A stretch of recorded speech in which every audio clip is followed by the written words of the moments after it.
Hello. Welcome. I took like a few days break for my birthday, and then I kind of just chilled because I hadn't really taken a day off in a while, so yeah, I kind of just chilled. So it's been a few days since I streamed, but I haven't really worked on the model much, except for I was working earlier today, but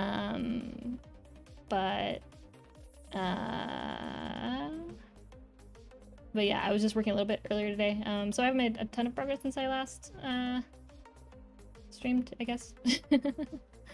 But I'm feeling a little bit refreshed, because I hadn't really taken a break since I had started taking commissions back in February or so. So yeah, kind of I guess it was like a 3 or 4 day weekend for me, kind of. But yeah, welcome everyone. I'm going to be just doing some Live2D stuff again today. Just working more on the model for Sushi. So yeah. 今日は、前回やってた Live2D のモデリングの依頼をもうちょっと進んでいく感じにしたいと思ってます。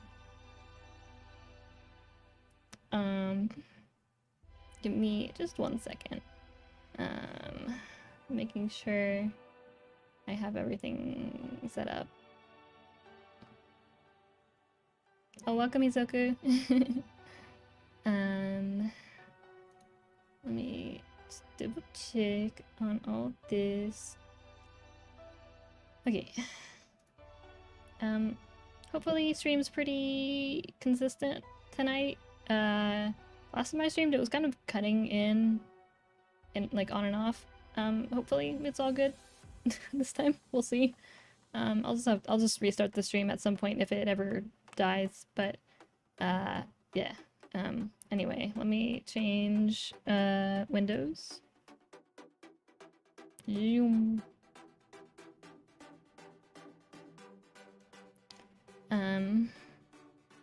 But yeah, so I guess I should recap what I did last time, or since I streamed last time. I was working on the the body a bit today, as well as like the face a bit more. Yeah, so what I just did earlier was for the hips, I added some stuff. Not much because I'm not really rigging like the bottom half of the body, but I just did a little bit since I drew the jacket and stuff anyway. So, but one thing I'm kind of proud about, so I want to brag about it, is I added this little I added this little part here, which is like an extra shadow that that fades out when the body goes back to, you know, normal. But you can see here, it like makes it look like the skin is kind of, you know, pudging a little bit. Yeah. But I'm very proud about that, even though no one will probably ever see it. But like I also did it to the other side as well. It's not really as noticeable, but you know, it adds just a little bit of you know, the smoothness to the body movement, I suppose. Yeah, like no, I don't think anyone will ever actually notice this, but I don't know, I wanted to put it in anyway, because it was bugging me, because without it, it looked a little bit, like I had the shape and everything here, but without this, it looked a little bit weird. So I just added it because I thought it made it look better anyway. Oh, nice. An air fryer? I always like hear people talking about those, but I never actually, I'm like, do they actually work, you know? But yeah, so that's what I got for the hips, and then I did some other stuff, like, for the arms. It's not really gonna be noticeable much either, but, I did a thing for the physics, so that, when the body moves around a bit, the arms will kind of move And of course I can take the jacket off as well.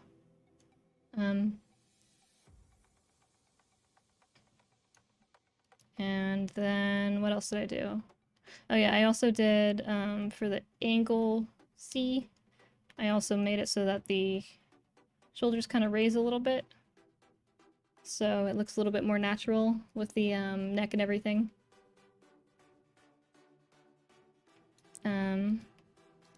And then, oh yeah, and then I did the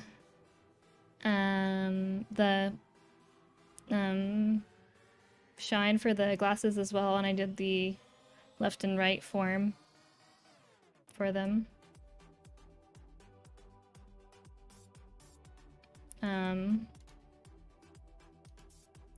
And oh yeah, I wanted to show, I'm really proud of how I did the glasses, but no one will ever see it because it's hidden by the hair.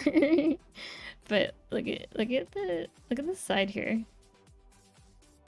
Look at like these. I'm very happy with how the edges came out. No one will ever see this because I don't think the hair is actually going to move enough for it to be noticeable, but yeah, I do have the edges looking pretty solid. But yeah, so I have the shine going now, and I think it looks pretty good. I'm debating if I should kind of adjust the highlight a bit more, but I think it's fine probably.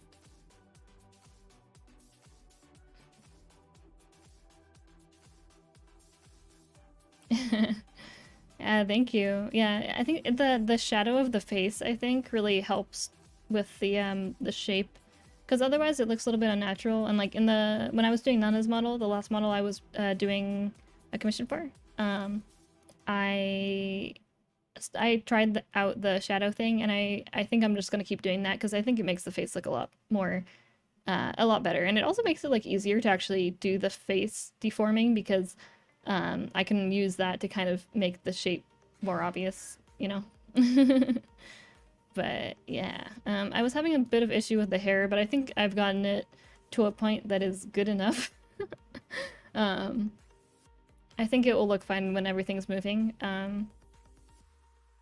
But yeah, I think I just, what I probably should have done is added another layer of hair here behind the main piece, so it isn't as obvious that this is a back piece, but at this point I don't really want to do that, but I think it will look okay. I think it looks okay. And then what else did I do?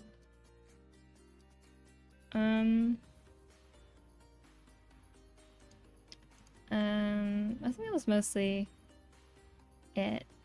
But I'm happy with how the whole like arm movement is looking, because I was kind of unsure about how this would look as well because of just the parts. But yeah, I also I didn't even separate the hands for this one, but with just deformers I was able to get it looking fine, so I'm happy about that, because I know like in a lot of cases for models that show the hands, people will separate the hands from the arms, but I don't know, I mean, of course it would be easier I guess that way, but I was able to do it just fine with just the deformer, so yeah. Let me show the physics window in just a second. Where is it? Let me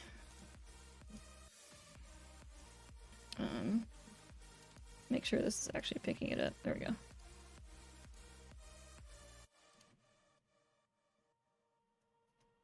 Oh, nice. You got an iPad Pro?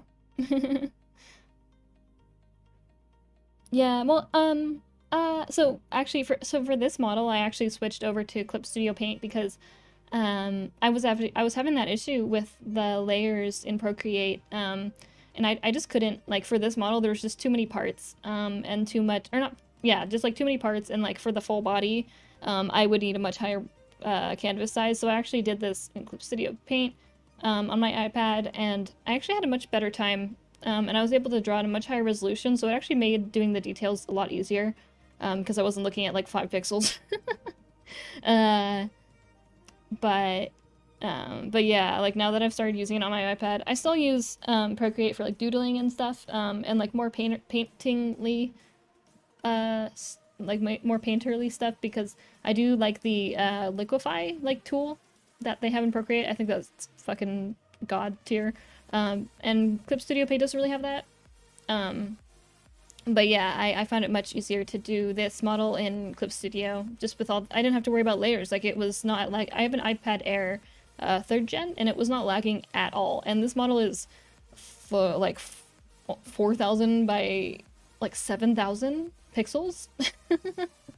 So, あ、コッセイさん、いらっしゃい。いらっしゃい。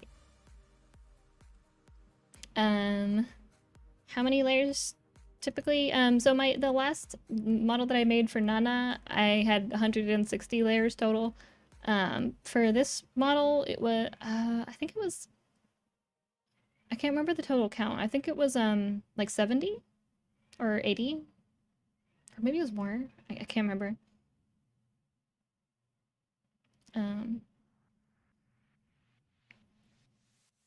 Oh, welcome. But yeah, this is a little bit more body movement than I really kind of intended to do, but I had the parts drawn anyway, so I kind of wanted to test some stuff out. What? Rose, what's up? What?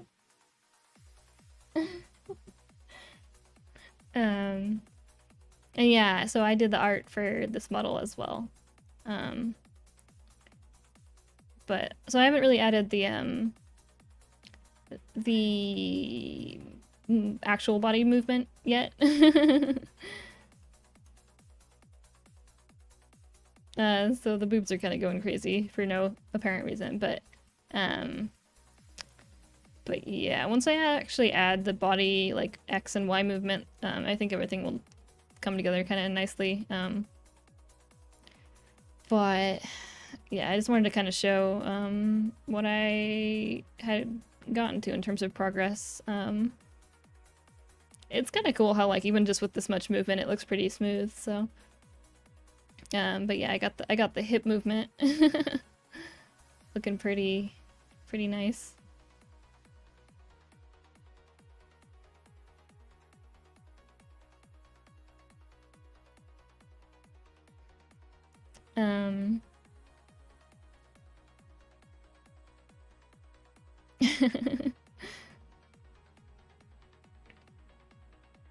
I guess I don't understand YouTube's algorithm, because people will say that I popped into the recommendations, and like I don't even add tags to the live streams. So like I don't even, I guess it's just like the title is what is getting fed into the algorithm, because yeah, like I didn't even add a single tag to this. So wild. And yeah, I have 2 cats.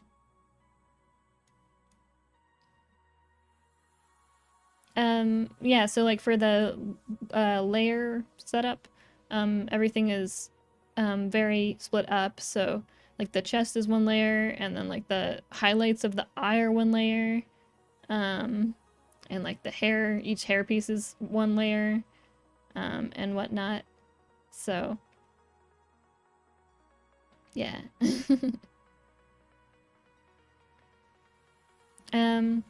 And I don't really do regular to like just art commissions. I tried that at one point, but I kind of had a lot of trouble with it. I think it's also like, I don't know. I prefer just doing this type of thing, because I can kind of just focus on one project for like a week or 2. Whereas with art commissions, I feel like, I don't know, it was harder for me to manage that, because like depending, the amount of time I would spend on each one would be super varied. Whereas with this, I can kind of just have a pretty clear estimate of how long it will take me to do something. So yeah. But anyway, yeah. So that's the progress so far. I haven't added, you know, hair physics for the rest of the hair yet. That will come. Oh, hey Rose. What you doing on my desk? What you doing on my desk, girl? Missy, what you think you're doing? What you think you're doing?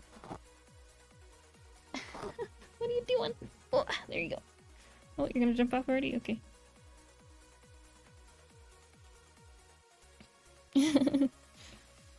Yeah, thank you. I had a nice time. I kind of just chilled out. I played a bunch of Yakuza 7 like all weekend, and it was pretty good. I got like 35 hours in or so.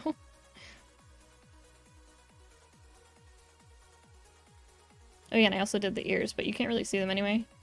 But they are there. Ears are present. Maybe you can see this one a little bit clearer. No? But yeah, ears are there. This is the reason I added ears, is because I didn't want it to be like a weird space if they aren't there at all, so when the hair moves, there needs to be something there.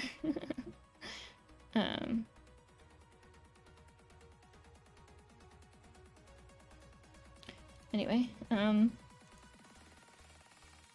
yeah, the shadows are somewhat separated, like for the face. What are you doing? Why would you attack the controller? Rose, what are you doing? What are you doing? Sorry, my cat it's like 30 minutes before her snack time, and she's impatient. Where is it? Oh yeah, so I have a layer for the face shadow here that's separated.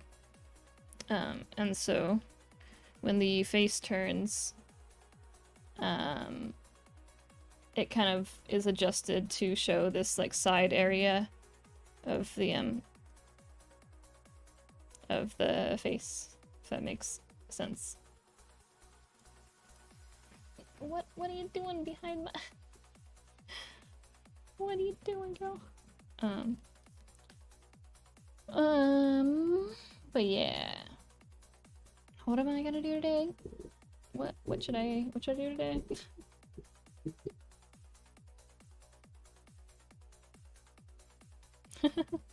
What?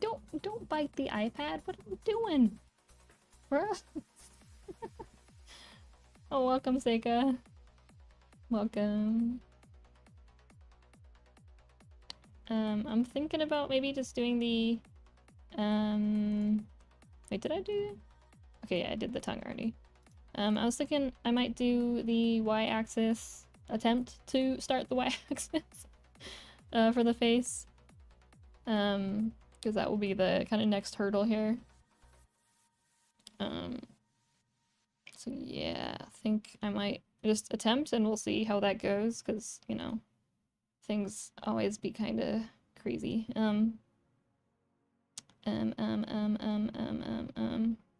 Hide all of that. But yeah, I think I'll just attempt to start this and we'll see how bad I screw up. Rose, what's up?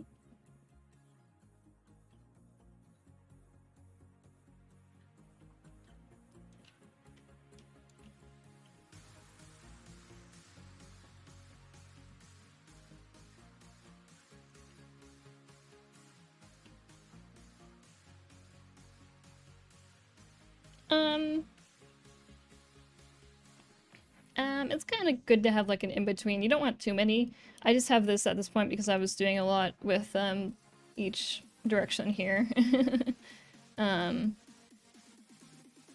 But normally you want to start with less dots and kind of then increase the divisions as you work to kind of smooth things out. Sometimes less divisions is better for certain shapes. I've sometimes had the issue of adding too many divisions, and then it actually looks like weirder and not as curved than if I just left it to like 12.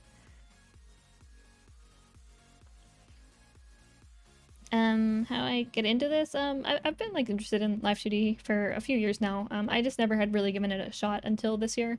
Um, yeah, that's kind of like, I used to play a mobile game called Destiny Child. And Hyung Tae Kim, which is one of my favorite artists, put together a company to make that game. And they specialize in Live2D. And the Live2D in that game was really good. And I guess that was like one inspiration for me wanting to get into it, but like it seemed pretty hard, so I kind of psyched myself out for a while. But yeah.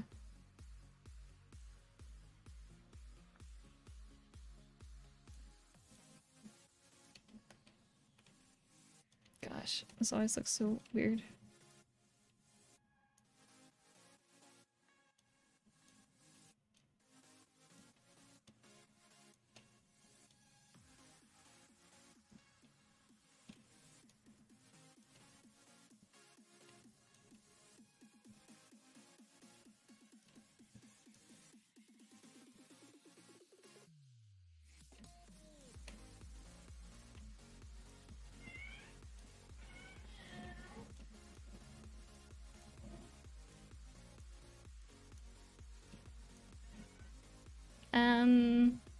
How long does it take me to split up the layers? Well, so some people, there's like two different workflows that people do. Some people will, do all of the art, and then, from there, they'll start cutting up the pieces, and then other people will just draw straight from the get-go, separating everything. I'm the latter. I tend to, do a sketch, and then I just draw the pieces individually from the start. Uh, and yeah, so that's what I tend to do.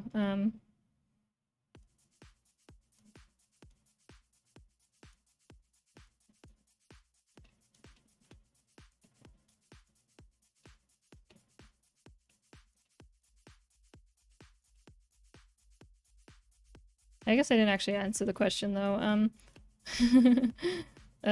For me to draw stuff, it takes me about, I don't know, it's kind of varied. I guess it probably takes me from like 20 to 40 hours for the art portion.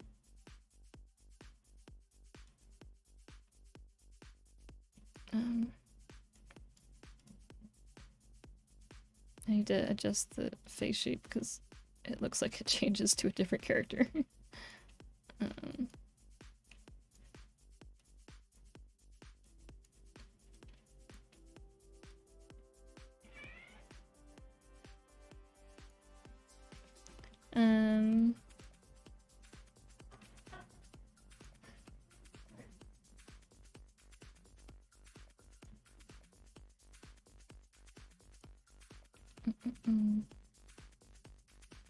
Oh, hey, welcome. I'm doing good today. Kind of just chilled earlier, played some more Yakuza 7, and then I started working on this a bit earlier today. Kind of just got back to it about around an hour ago. I'm working on a secret other project that I can't show anything of, but you'll see it soon. But I was working on a secret little thing earlier.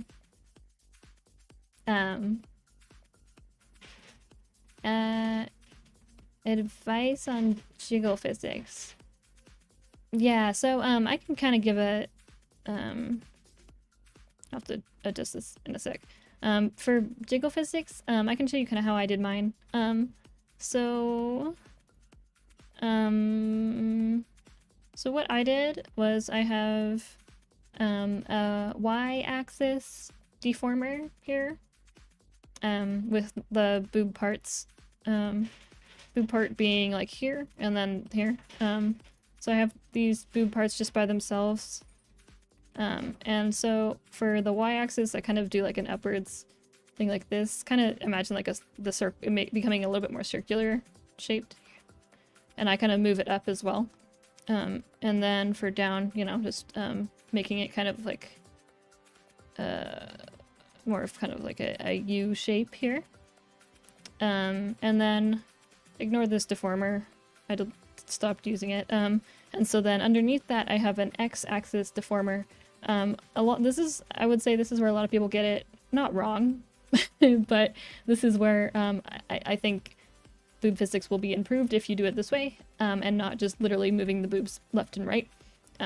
For this, I have at +1, I have the boobs kind of moving away from each other a little bit, so kind of like, think of like brackets, kind of, bracket shape.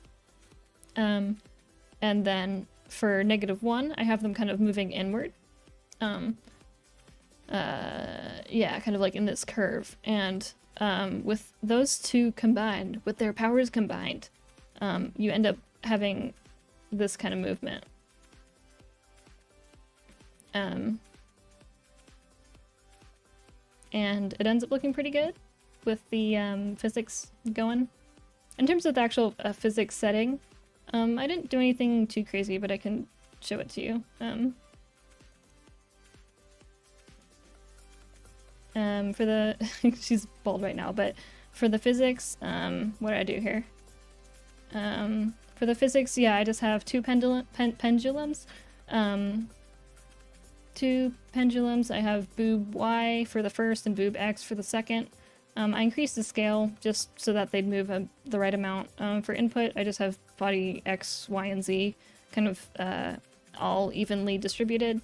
And yeah, for the physics themselves, I have the first pendulum set to 7.5, 0.99 shaking, 0.98 reaction, and 1.5 acceleration. You can, of course, kind of mess around with these. These are just kind of the ones I ended up going with. And then for the second pendulum, I put 5.4 for duration, 0.95 shaking, just 1.0 reaction, and then acceleration 1.25. And yeah, then that results in kind of like this movement.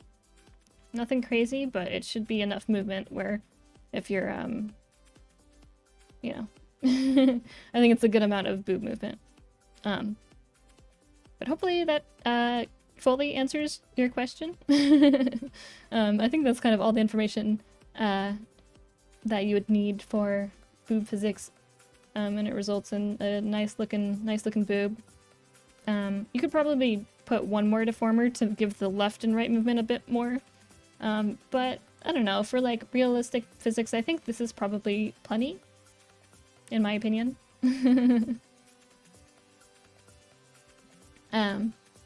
But feel free, if anyone wants to clip that as well for future reference, feel free to. But yeah, that's how you get the boob looking like that. Yeah, viewership always goes up when I talk about the boob section.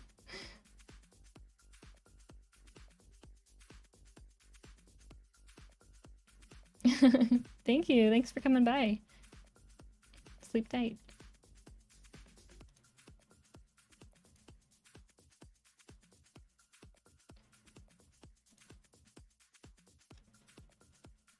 Where is it? Oh yeah, face.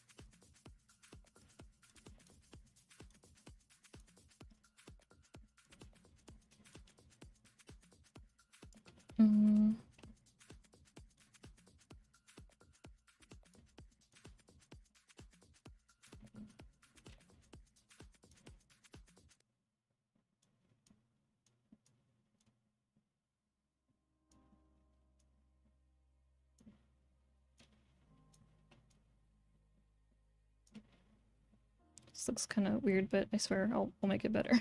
I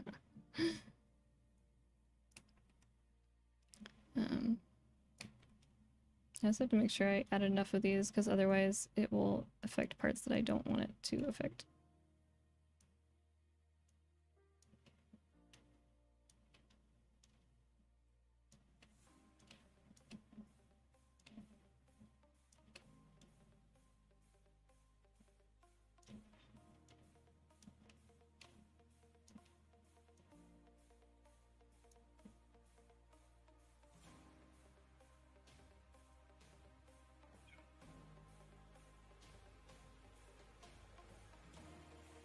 I'll have to adjust the face in a little bit later. I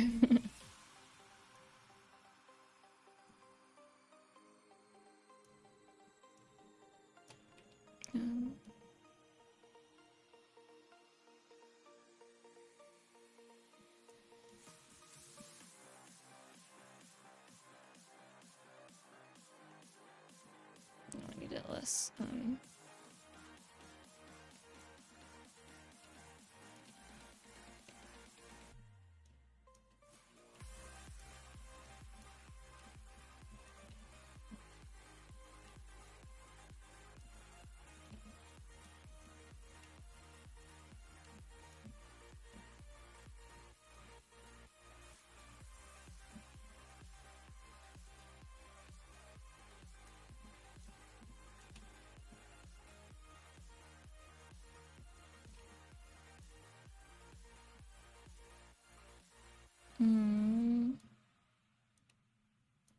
Went a little bit too crazy with this.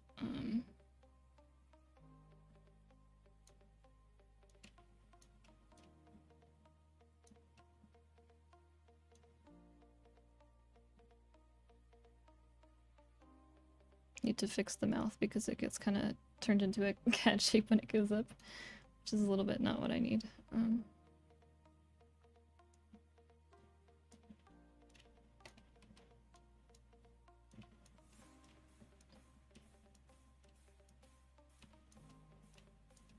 Try to ignore the actual bald head because most people, oops, most of the times you won't ever see the actual bald part of the head.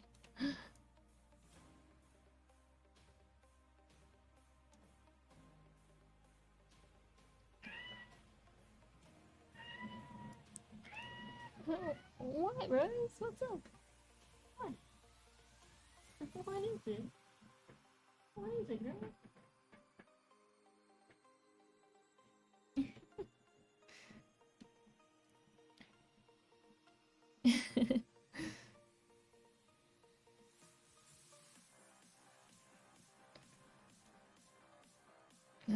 Yeah, this kind of just fixed it.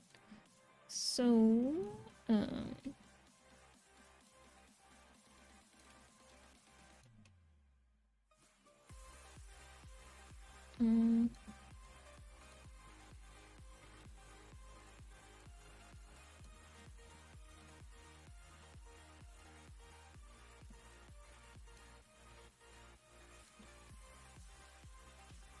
what? Why would you grab my charger?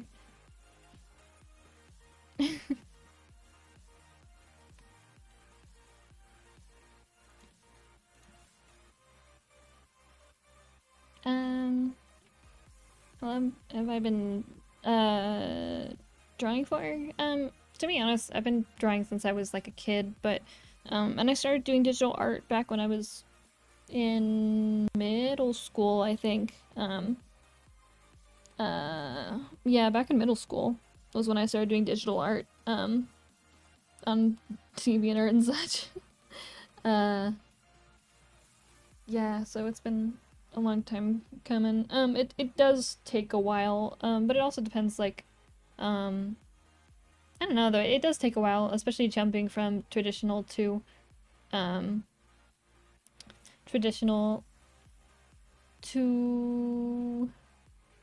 digital with, like, a tablet. It can be kind of hard to jump from there. If you have, like, a display tablet, it might be a little bit easier for you than using a you know, one of the tablets you draw on and it appears on the screen above you, if that makes sense. What are they called?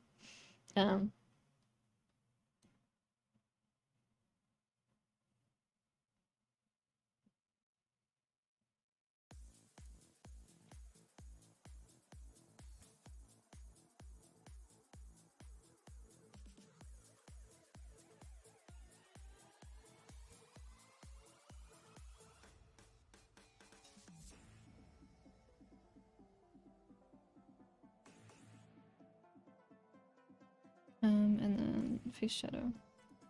Oops, face shadow. Face shadow, there we go.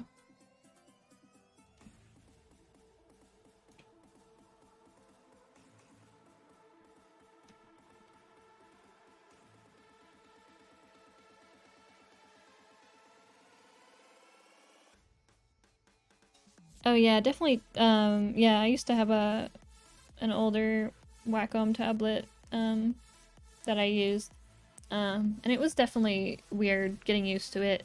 Um, I do think it probably took me a few years until I kind of felt comfortable with it. Um, Oddly enough, playing stuff like Osu with your tablet may actually help in terms of getting used to the coordination, or getting coordination for the the tablet that you're using, because it will force you to try to be able to move your pen like exactly where you need it on the screen. Um, so yeah, I would actually, like, oddly enough, I would suggest playing Osu with your tablet, um, and doing like practicing with that, and it will actually improve your coordination, I think. Um, yeah.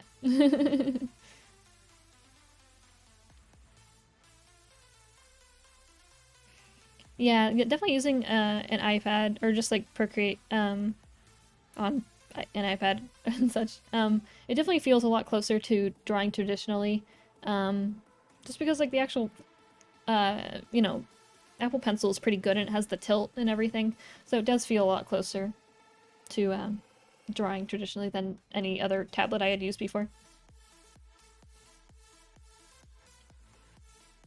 Uh,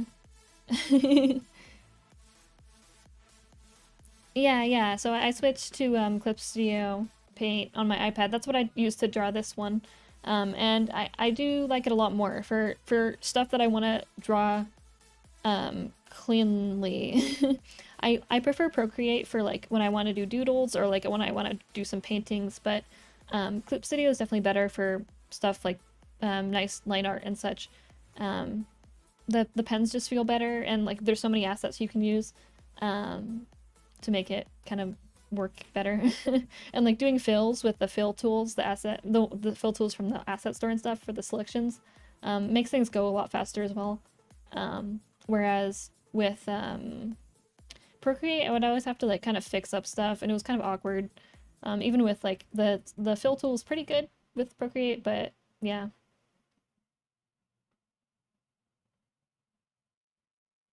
Um,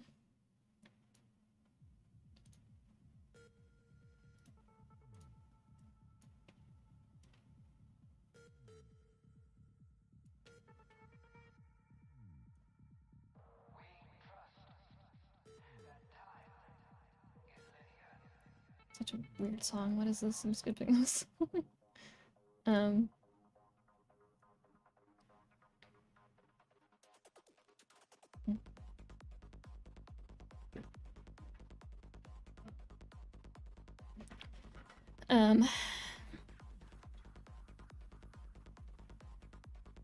um, Sorry, I forgot to actually answer your question. Or maybe I did, I can't remember. But for drawing like cleaner, I think it's just up to using a pen you feel comfortable with. Um, uh, uh, yeah, I guess, I mean, it also just depends on style. Some people kind of just have a style that fits like a pencil better. Um, or like being a little bit more rough on the edges is kind of like a nicer look sometimes. But also, yeah, stabilizers help for your lines. If you find yourself kind of like having trouble having smooth lines, that can help a lot. Um, for this, I've been doing Live2D since January, so 4 months or so now. A little, no, I wouldn't say a little bit over because I guess May just started. So yeah, like I've been doing Live2D for 4 months or so. Um, and yeah, the subscription isn't too bad for Clip Studio for the iPad. I thought it was gonna be something ridiculous because I do have Pro, or no, I have X Clip Studio Paint X on my PC. So I was like, I don't really want to pay like more. Uh, like I don't want to pay more for Clip Studio again.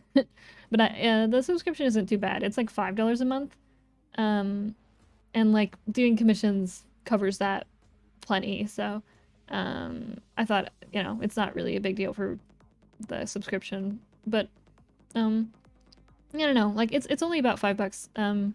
And it was more if you wanted to have the X version. But like I don't know, I wasn't really feeling like I was going to be doing 3D stuff. Because like the only reason I really use X is for like the for the part where you can convert 3D models to like line art and such. That's nice, but like I would like to use that for backgrounds, but I have that on my PC and I don't really see myself doing any crazy like 3D stuff on my iPad, so I just went with the Pro version for my iPad, and that's cheaper, so yeah.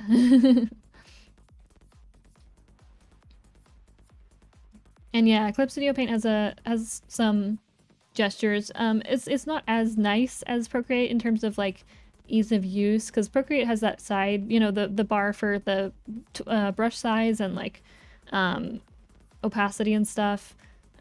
It's a little bit more clunky in Clip Studio on iPad. It's okay. You just have to get kind of used to it. There's like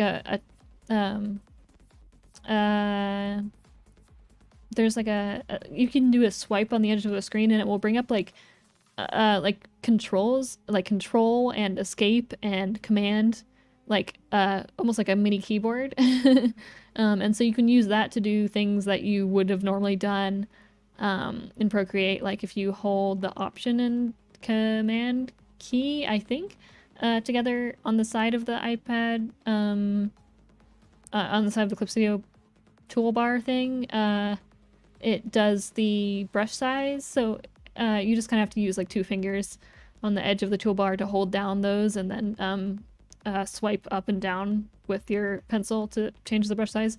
But it's a nice little shortcut. It's just not as nice as Procreate. but yeah, I definitely prefer it over Procreate for VTuber stuff, because the layer limit was just like ridiculous. I just couldn't do stuff that I needed to do. So yeah, Clip Studio is definitely much better when it comes to needing like lots of layers, which is and just canvas size in general. Because like for VTuber stuff, I was drawing, you know, at like 1500 by 3000, and like for VTuber stuff it's just really hard to, I mean, it's totally not like, it's not really hard. All my past rigs that I've drawn, including this one that I'm using right now, were drawn at a lower resolution, and it wasn't really an issue. But having higher resolution models makes it a little bit easier to do like mouth forms, for example, to make them cleaner looking, and just in general, you know, it'll look more smooth and crisp.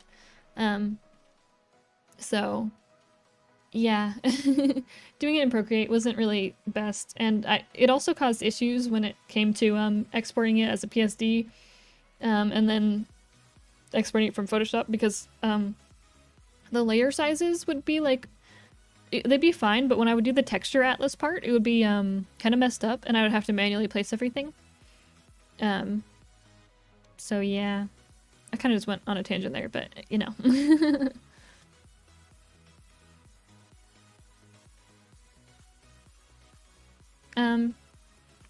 I was thinking about getting the iPad Pro, but it was kind of too big, honestly, so I went with the iPad Air, and I've been fine with it. I got the 3rd gen iPad Air, because that was the newest one at the time. But I've been happy with that one. If you were interested in Live2D stuff as well, I'd make sure to get 3rd gen or more recent, because it has the face tracking stuff, if you were interested in that. If not, then, you know, go with your heart. Or your wallet, I suppose.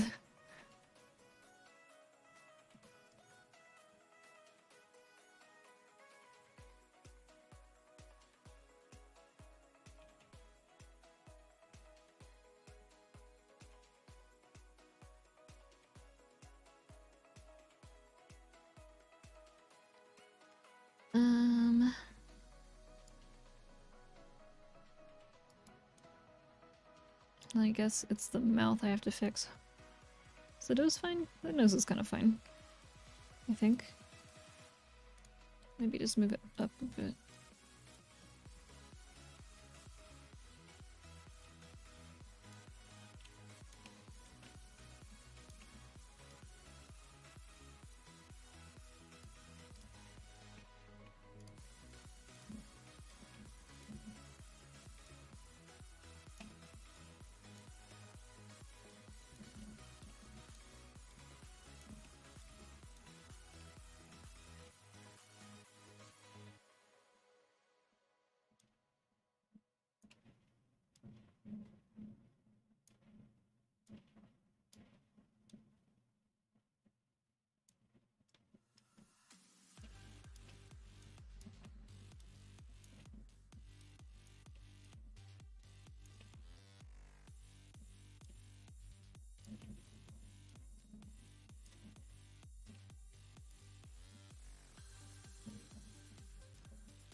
feel like the face doesn't, what is it? This is fine, I think, but this angle looks a little bit weird. So I need to adjust that a bit more, I think.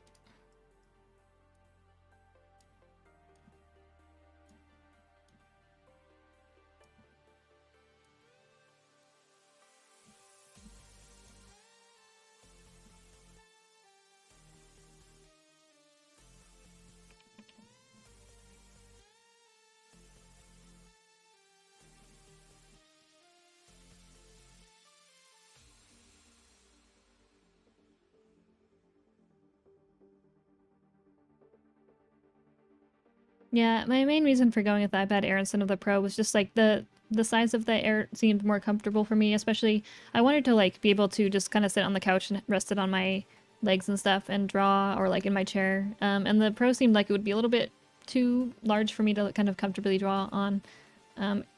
So yeah, I still have to adjust the down side a bit. I'm thinking might be just because it's like this, kind of squished a bit. I just don't want to do it too much because it does need to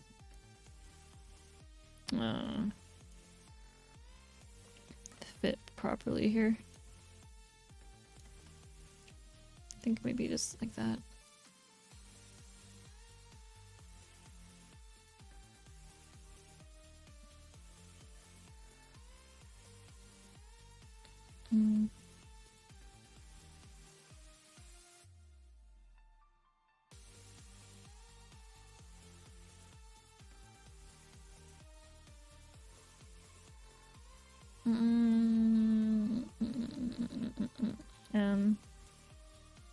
I guess I should probably test it like this as well. Where is the tongue? Tongue, there it is.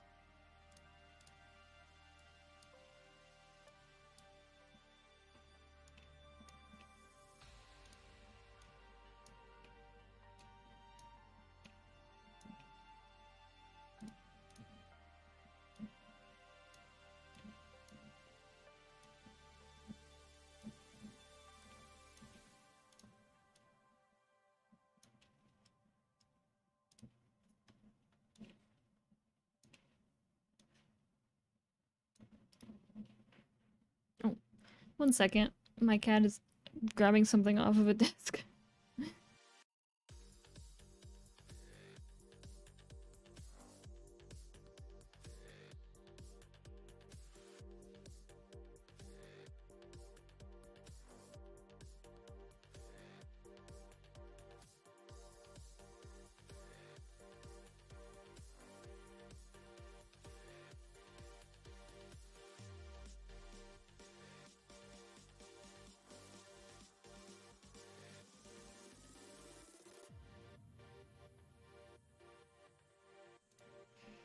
Okay, how I learned, Live2D, I just mainly just watched a bunch of tutorials and watched some live streams of people working, and kind of just,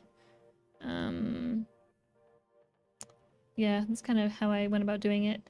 In the description of the YouTube stream, I do have a link to, a playlist I made with a bunch of, videos that helped me along the way. Rose, what are you... why would you bite my charger like that? But yeah, in the description I have a link to some videos that help me and stuff, and some tutorials and such. So yeah, if you're interested, definitely check those out. Some of them are more advanced than others, but I think they're pretty good. If you kind of check out some of those channels themselves, they have other tutorials and stuff as well on their channel.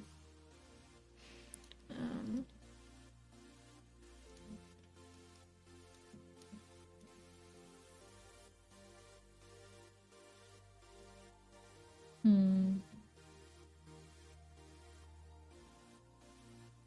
think the nose actually needs to go down a bit more. I think that might be what's kind of throwing this stuff off a bit.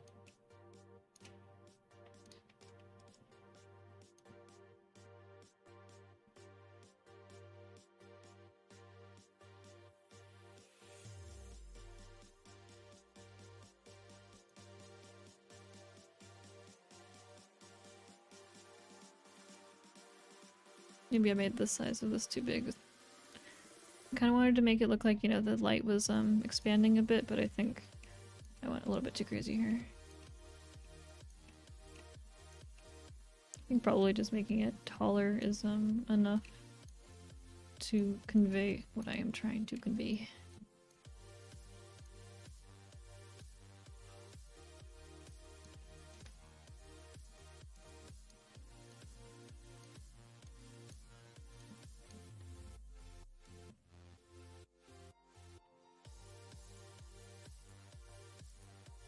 I think I made this a little bit too a little bit too squished maybe.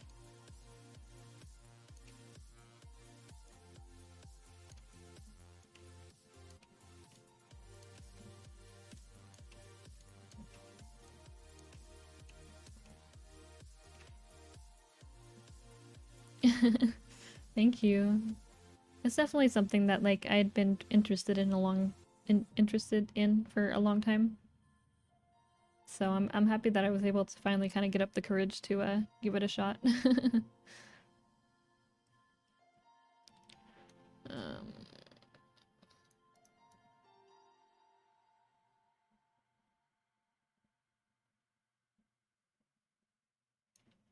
I think what is it? I think this might be.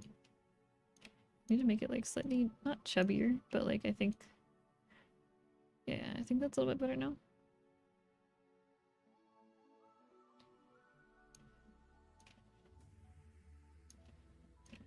So it's kind of bugging me, so I think that should be good.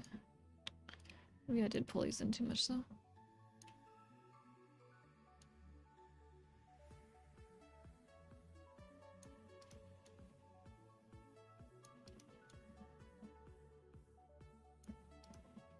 I think another thing actually is I should probably push these a bit more.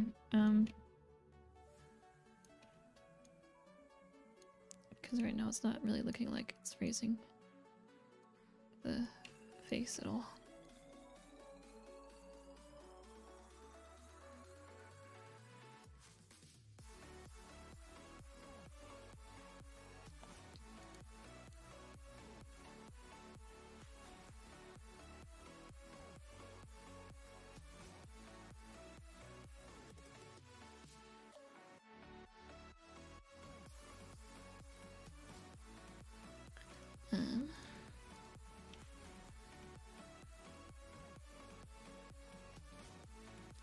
Yeah, so the deformers are after you've done the vertice, the art mesh making.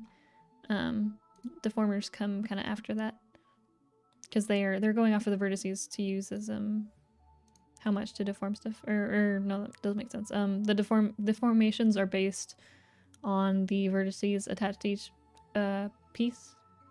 So the better the vertices are made on the individual pieces, the nicer the deformations will look when you do them.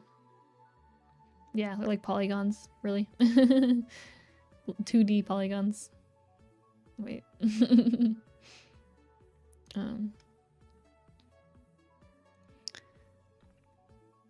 think what I need to do for the face shading here is maybe like trying to think if I should maybe just bring it in a bit.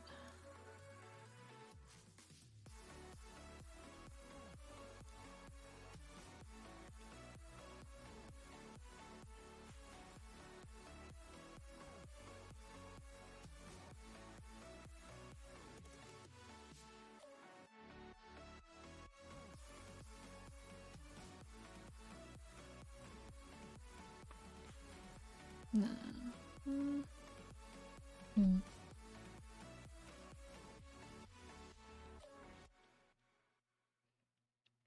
And yeah, it's like Live2D has definitely come a long way in the past few years especially. It was already pretty good honestly, but just the amount of people into it was pretty small. Or it was limited to like people in the game industry and stuff. So it's cool that it's kind of expanded a lot more, especially with VTuber stuff. It's gotten a lot more people interested in it, as well as kind of extending the limit, or not the limit, but more people being interested in it means more people testing shit out, which results in a lot more advancement in terms of what people find out they can do with, you know, the program in general. So the program itself, of course, has also gotten better, but definitely the people kind of pushing the program to its limit has helped a lot as well.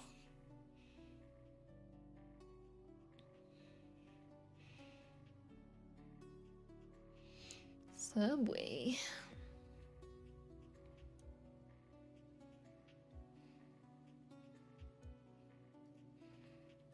I guess I should do the ears, huh? Not that people really see them much, but...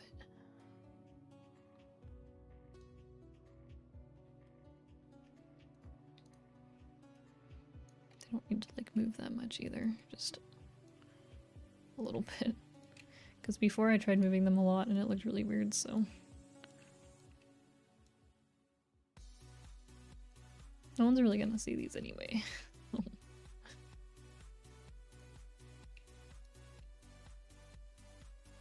So even if they don't really look like proper ear placement, you know, just don't think about it.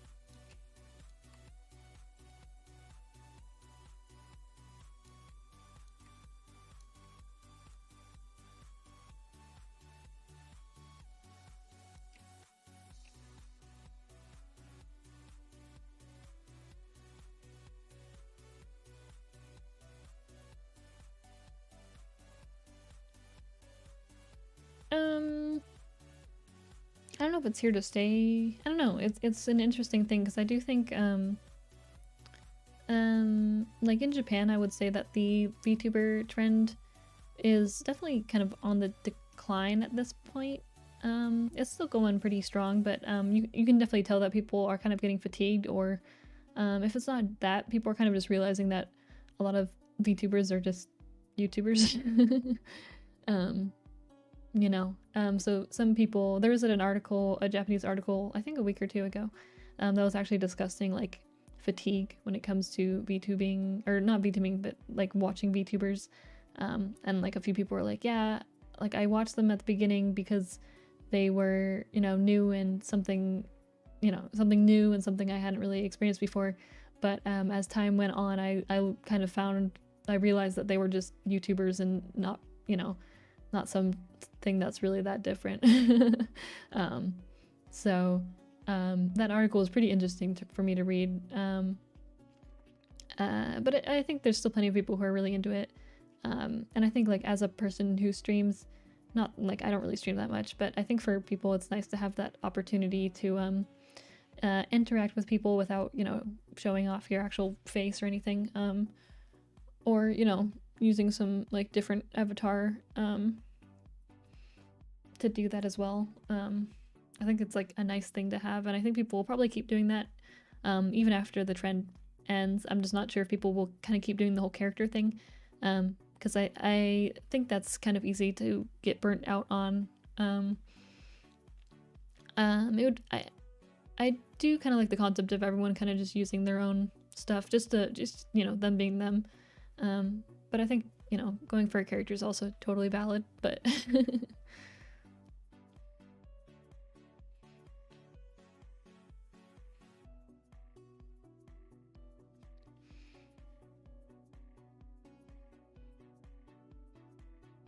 yeah, I think like that's kind of how I feel for myself as well. Like I'd rather just be myself than kind of play up a character or anything. Though I guess like most people kind of try to play a character that is, you know, not too much of a departure from their own personality, of course, but yeah, I like to just kind of be, you know, myself, just be comfy. I don't know. I don't have the stamina or like skill to pretend to be someone who I'm not anyway.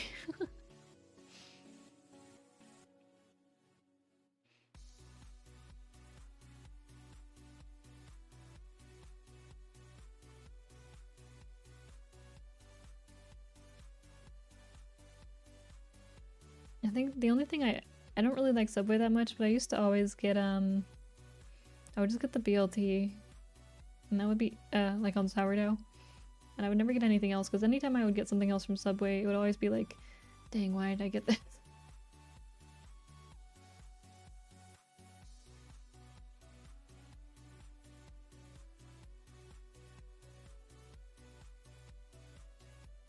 Yeah, it's nice that it lets people stream without showing their face, because like I think there's a lot of people like me who just feel either like very self-conscious, or they just you know, it's like not something they really want to share. Like I kind of try to an extent keep my myself pretty private as a person. So stuff like that is like I'd much rather not show my face anywhere if possible. So I like that this is kind of an option for me to interact, especially like also for people, like if they sometimes people do like webcam streams, but then they kind of like don't feel like doing makeup or something, or they just want to like chill and not have that pressure of like showing their face or anything. So I think it's a nice alternative for that as well.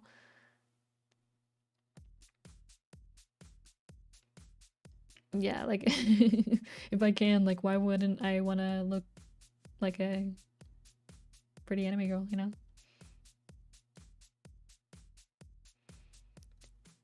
I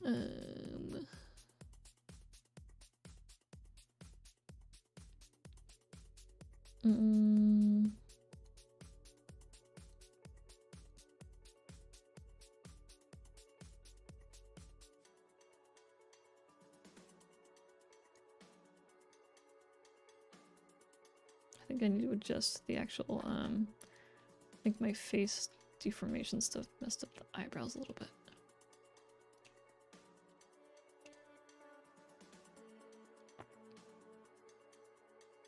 There we go. I think that's better.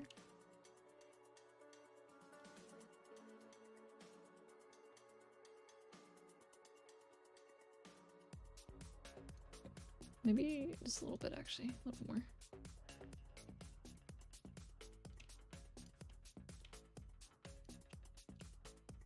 There we go.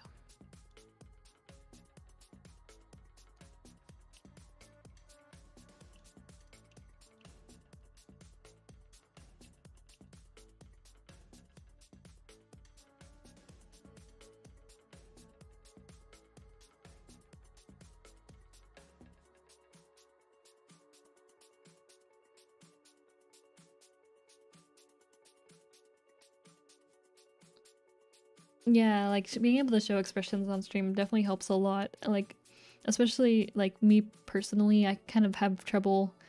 I don't know. I don't really visually emote that much either, but I feel like sometimes it's hard for me to kind of express myself just by like my tone of voice. But yeah, like especially like watching too, it's much nicer when someone has something to watch. But like also, I kind of feel uncomfortable honestly sometimes watching people with webcams. It's a little bit like too personal. I don't really want to. I don't know. I don't want to see that much into someone's life, if that makes sense. So having like a VTuber, an avatar, is like a nice in between where I'm not seeing too much visual information, but I'm not seeing like too little or no information at all. If that makes sense.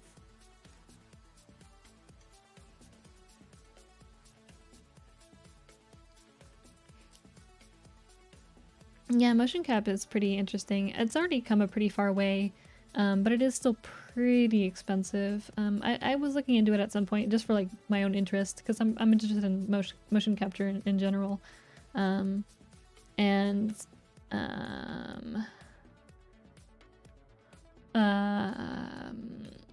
Yeah, like motion capture is pretty expensive to get into currently.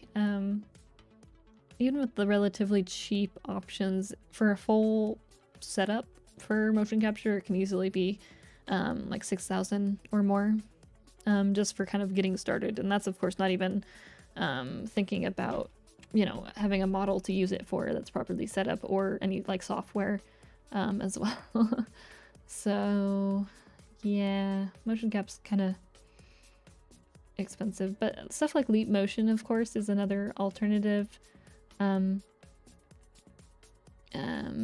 Leap Motion is like the stuff for your hands, which a lot of I've noticed some people have been using in the last few years. It allows you, you know, you can combine that with a webcam tracking, and Leap Motion combined can look pretty good for motion capture. Of course, it would only be, you know, your hands and your face, and as much, you know, body movement as this as well, but doing those together makes a pretty good amount of movement. But that's kind of the cheaper option. You can also go with like VR setup, like Oculus or Vive, which won't be as good of tracking like the Vive setup. You know, you'd have to have a Vive in the first place, so that's like full setup with enough cameras, probably $700 or so. And then, you know, a model. That's always, you know, another thing you have to keep in mind is if you want your own model. 3D models tend to be pretty expensive, though I guess if you think about it, it's probably not too much different in terms of cost from like a full Live2D model as well. I guess it depends on the person, but I feel like, I don't know. I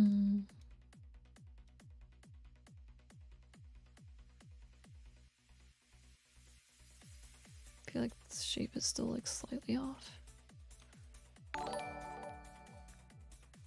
Oh shit. Oh, welcome.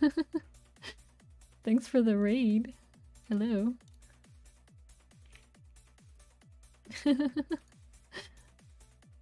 Hell yeah. You get to see Shishi bald. Wait, let me give her hair so she's not bald on stream here. Here we go. You didn't see anything.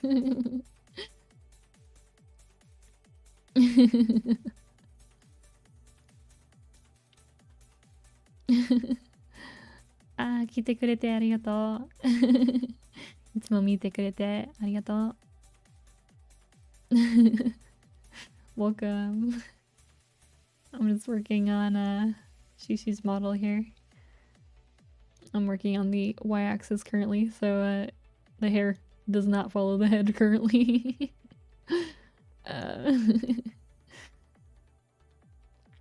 Yeah, welcome.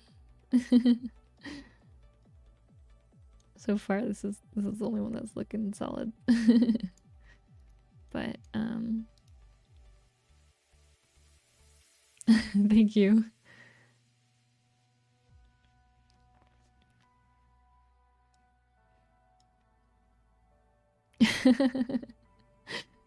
Yeah, no, rigging can be pretty, depending on like the model you're working on, it can be pretty crazy. Especially like making sure the parts are all split up as well can be pretty can be pretty crazy.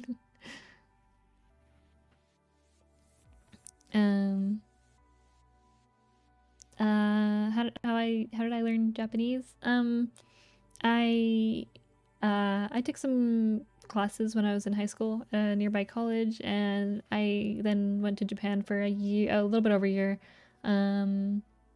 to study Japanese. And I did a lot of like, when I was there, I learned a bunch because I was only really talking in Japanese for like a full year. And then when I came back from Japan, I went to go finish my degree for Japanese language and culture. It's always scary saying like I have a degree in Japanese because I feel like like I don't know. I've been becoming kind of rusty because I haven't really been doing much conversational stuff with people, so I feel like my Japanese skill is slowly. I'm getting like minus 1 point every week, slowly losing my. I'm still okay, but my accent has definitely gotten worse. since I got back from Japan and stopped talking as regularly. In general, though, I still have I kind of still have an issue with enunciating enough. I kind of have that issue in English as well, so it's kind of an issue that crosses languages for me, but I tend to kind of mumble a lot in English as well. So when it comes to Japanese, when I start mumbling like I would normally, it just becomes even harder for people to understand me. So it's something I'm always like conscious about, but not really good at improving, because that's just kind of how I talk a lot of the time. It's just a lot of mumbling, so you can't really tell the difference between each one of my words because I'm just mumbling.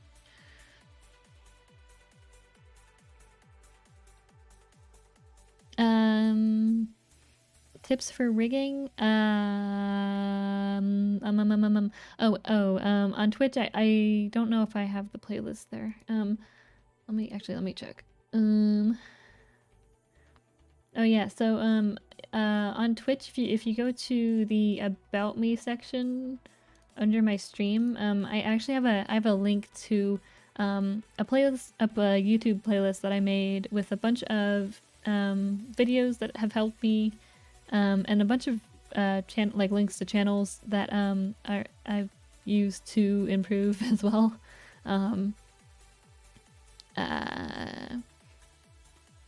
And so a lot of the things I've learned, most of the things I've learned have been through some of those videos in the playlist, as well as kind of just going through the channels. Particularly the live stream video that I have in there. That guy's channel, Hachachi, his live streams are super helpful. And they are, of course, all in Japanese, but even if you can't understand the explanation, his live streams are like recorded in high enough quality so you can kind of visually see what he's doing with the deformers and the parameters and stuff. So I definitely recommend you check those out.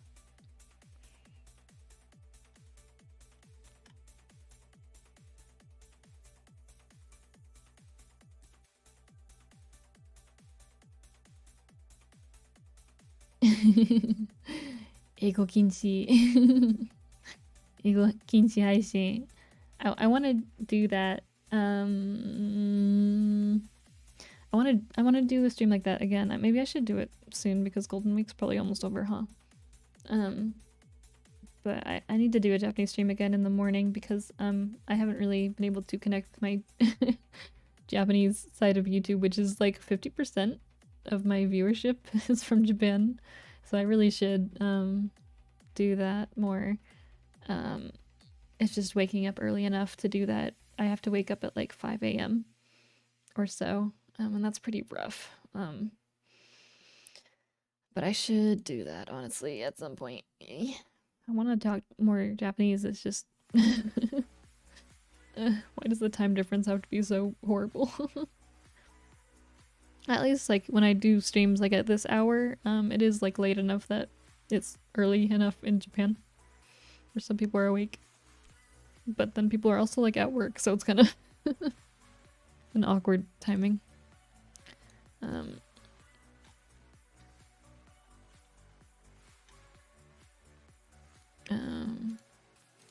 Did want to do the glasses here.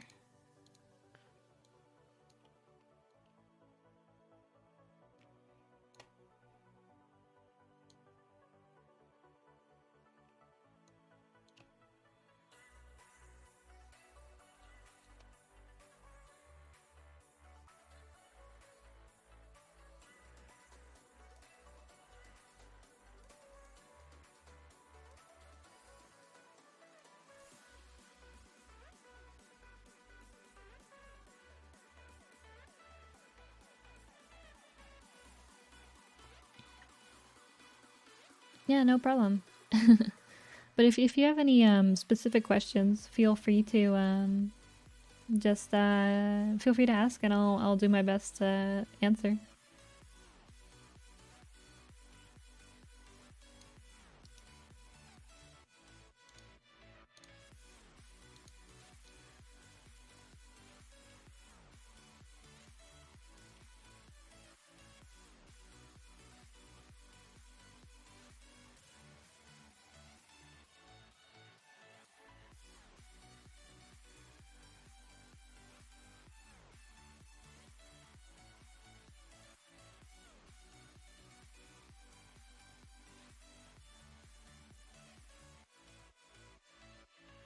Yeah, the sides are separated, so I will move those afterwards. Might move this a little bit more down though. Maybe? It's hard to find like a balance for this.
Oh no, no problem.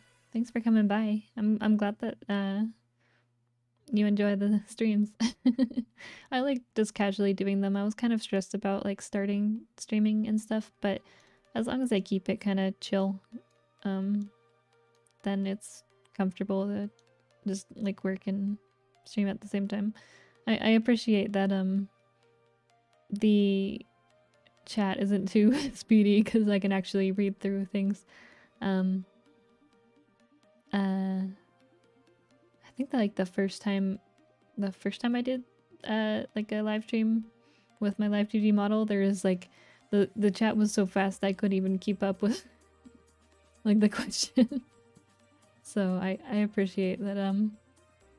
Of course, like I'm happy with everyone talking a bunch, but it's nice when it's like at a pace where I can read things.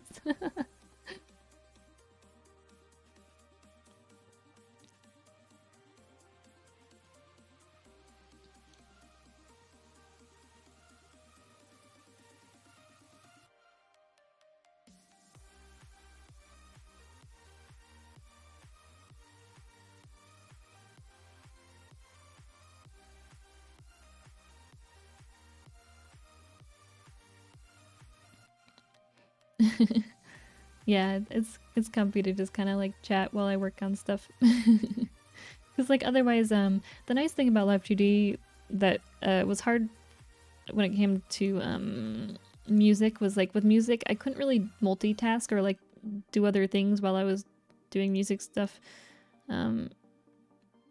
because you know you need to just pay so much attention to stuff with music. But with Live2D I can kind of like multitask, or I could like have something going in the background while I work on stuff, which is nice. It makes it not as stressful because I can, you know, just do other stuff at the same time. Like sometimes I'll kind of like while I'm working I'll watch some anime or something, and that's nice and comfy. Obviously, like I stop watching if I really need to focus, but for the most part, it's kind of like I can pay enough attention to an episode while I'm working on things. Mostly.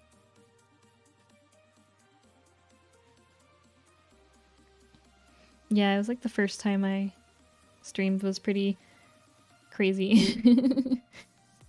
I think a lot of people were just like, wait, what? She's doing VTubing stuff? And I was like, not really.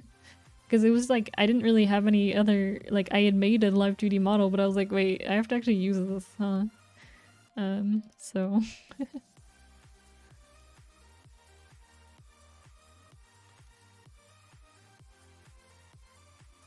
okay, I think that's fine. No one's gonna really see the glasses anyway, but you know, I always want to make sure it looks alright.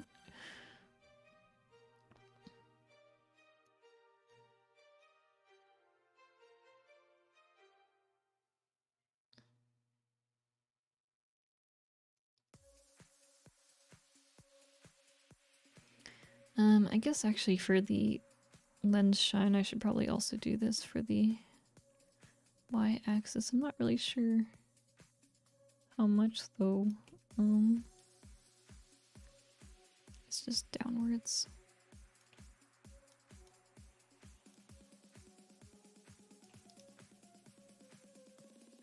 And then the glasses shine as well.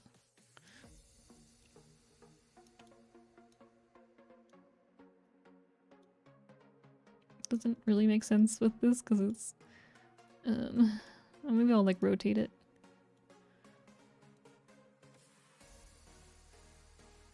Yeah, that kind of looks like something's happening.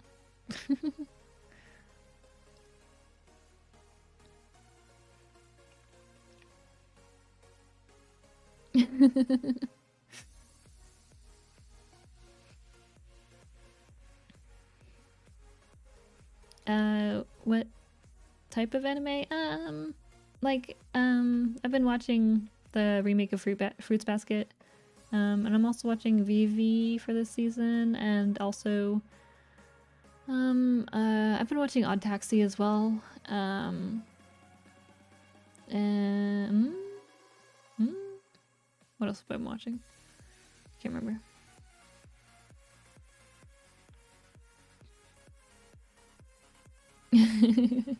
Yeah, it is always kind of funny when someone is like, wow, I like Kiami and Celia's music sounds so, or like their tuning sounds so similar, and I'm like, should I should I say anything? What? Fui Fui Volcar already finished airing.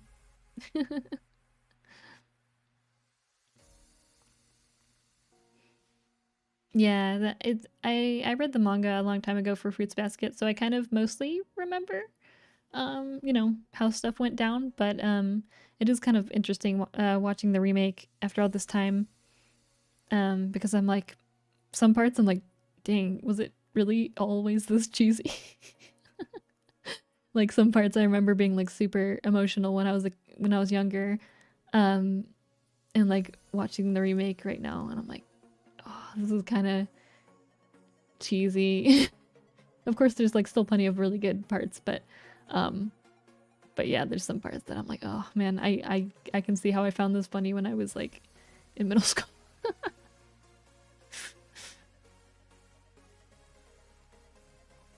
How do I know what to do? There's like general things that I know I need to do at some point in this process. It's kind of just like when I decide to move on to one or the other.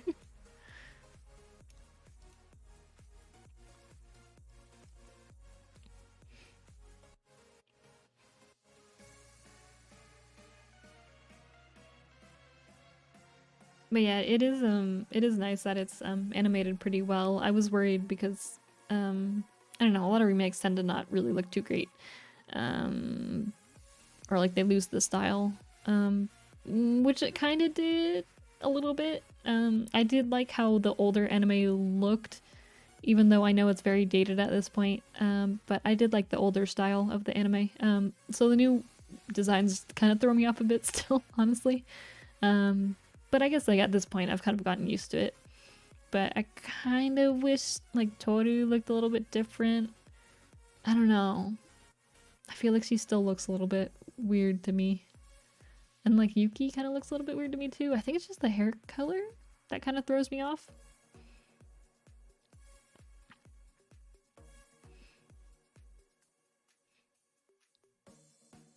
maybe I'll watch Mokar again. Episodes are so short though. Yeah, I remember back in middle school, one of my friends got me the first volume of Fruits Basket for my birthday, I think.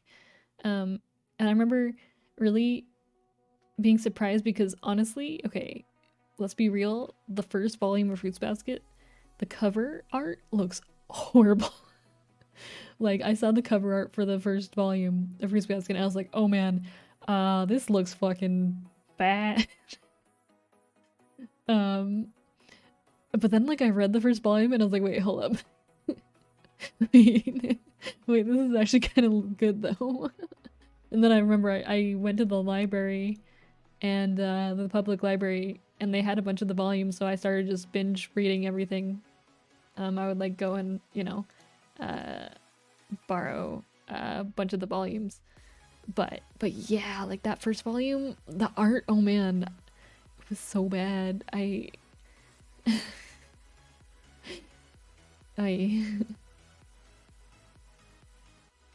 like as a middle schooler, even I had read a good amount of manga even by the time I was in middle school. So comparing that art to like the other manga I was reading at that time, I was like, wow, this looks bad.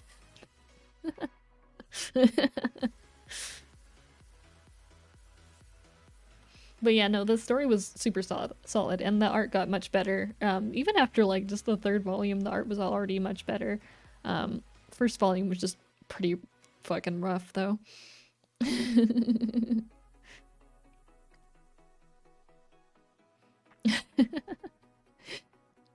Yeah, if you're not used to the if you're not used to the old art style, it might be weird as heck to see the old one.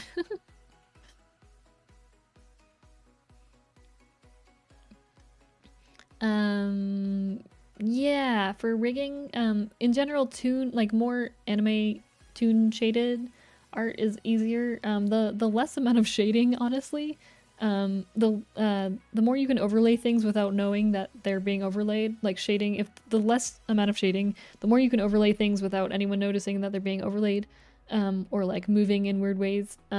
So yeah, the more like flat colors, like I am not doing myself a favor by rendering everything this much. But at this point I like kind of know how to work around with it. But yeah, going for something more toon shaded will be a lot easier for you in terms of rigging.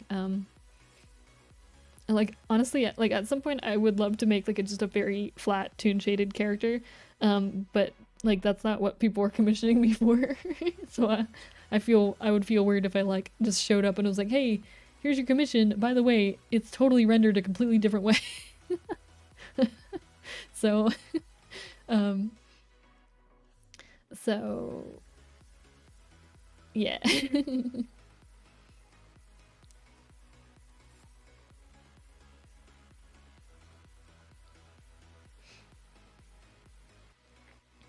Oh, I don't really have any bot set up for Twitch, so you should be able to just link things.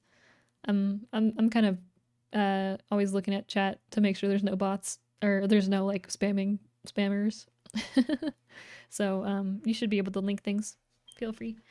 Because yeah, I didn't enable the link blocking for the chat.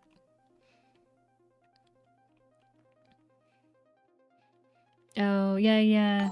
My oh, thank you for the super chat. No, thank you for listening to my stuff for all this time. I really appreciate it.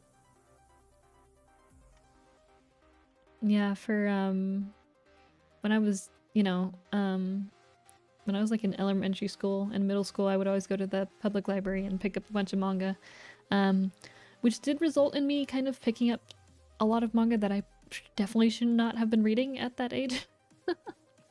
Like I remember picking up at the library, they had the Negima manga that was rated 16 plus, and I was there, I was like, I picked it up and I was like 8 years old, and I was like, hell yeah, this looks like my kind of shit. And then like I remember I flipped on the back and I was like, 16 plus, I'm like, 8 or whatever, I can handle this. And yeah, it was fine. Boobs were nice.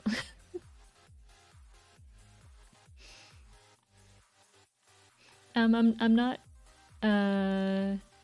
currently open for commissions, but I should be opening in like a month or so.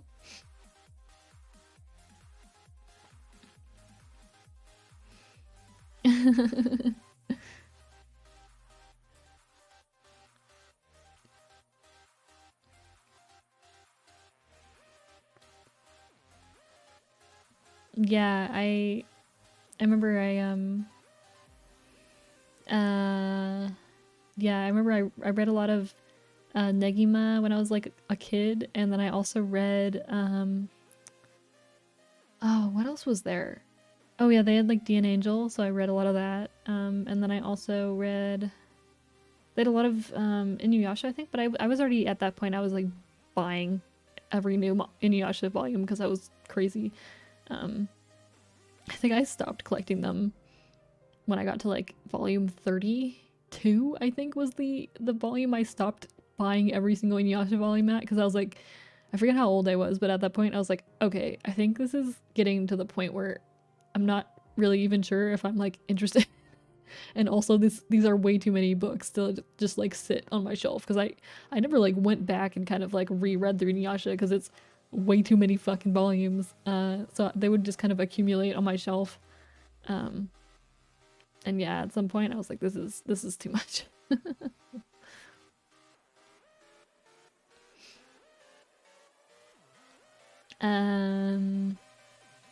Yeah, I do want to use Fukase again at some point. Not sure for what, but I would like to use him again. Yeah, I actually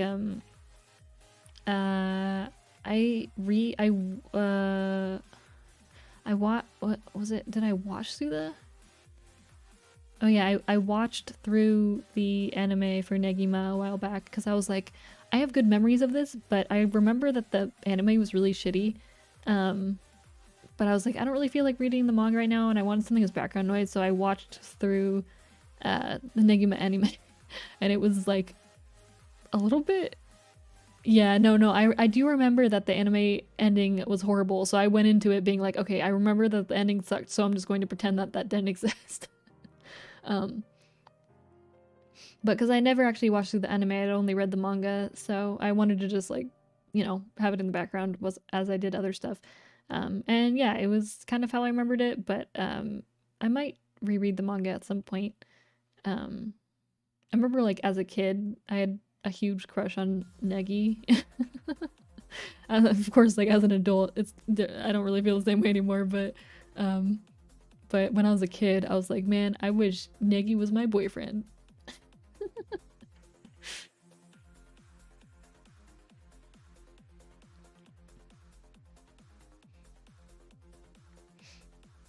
Oh yeah, yeah. I only do like humanoid characters at the moment.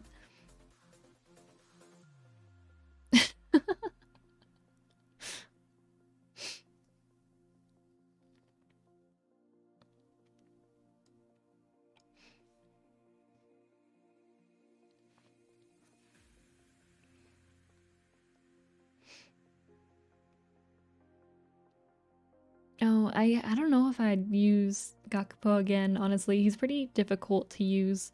And also finding songs for him can be pretty difficult as well. I would like to use him again, but it's really hard for me to find something to use him with. I've tried a few times and like I always have to kind of pass because it's like I just can't get him to sound how I want him to sound, or like his range just is a little bit awkward with the you know, with everything.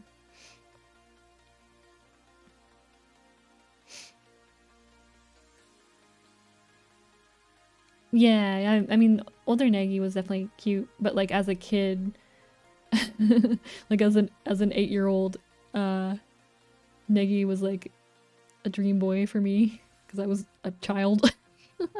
Because I mean, like the reading, this, you know, you were supposed to be older, 16 or older to read it, but I was like a kid, so for me, like Negi was older than me. So.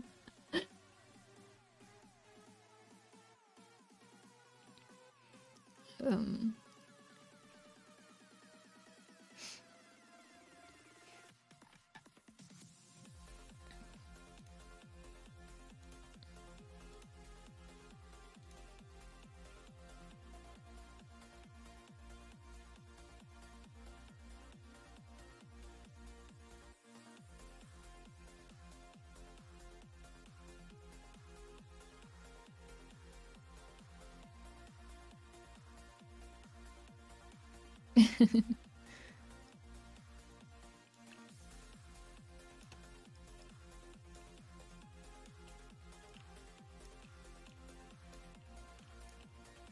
Yeah, I might at some point read it again, because the anime wasn't really that good, but I do have a lot of nostalgia for it.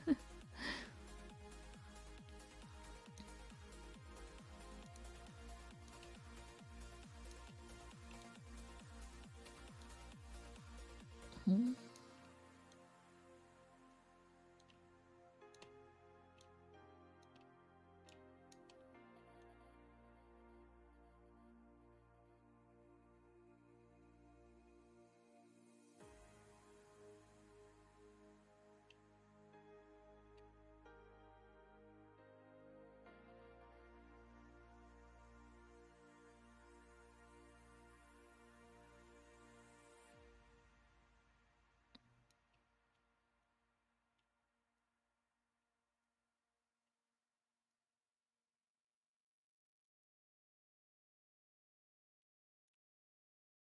I guess I kind of need to keep this not doing that. There we go.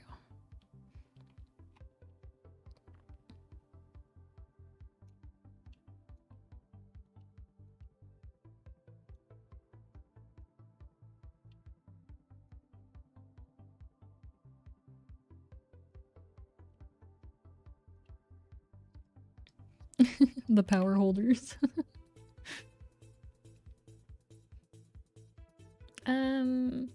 Yeah, I have a few songs in mind. I actually just I just commissioned someone for an instrumental for a song that I really wanted to cover, but didn't have any it didn't have an instrumental or anything, so yeah, I just started the process of commissioning someone for a instrumental for something that I will hopefully be covering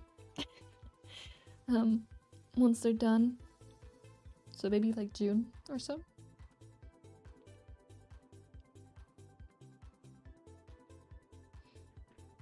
Oh yeah, I never even like knew that there was a continuation of Negima, like until like a few, like 2 or 3 years ago. I had no idea that there was like more. Because you know, as like I'd only really read it as a kid, so I had no idea that there was like just more in general.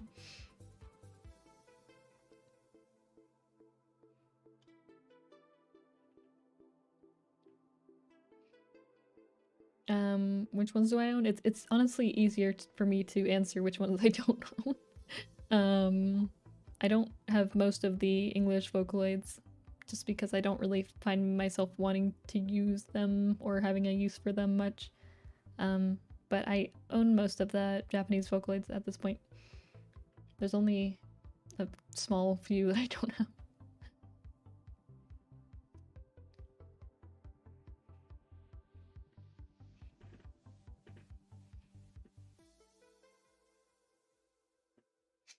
Yeah, I definitely like to use him more. It's just his voice can be kind of hard to use sometimes. But I mean, like, I like his voice a lot, though. Especially his power voice makes really good. I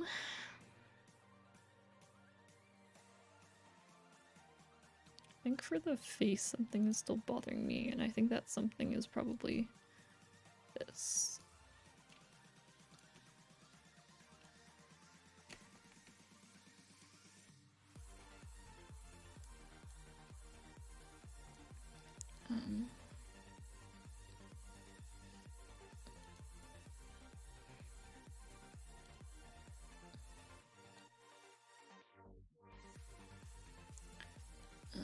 And then highlight for here, I think.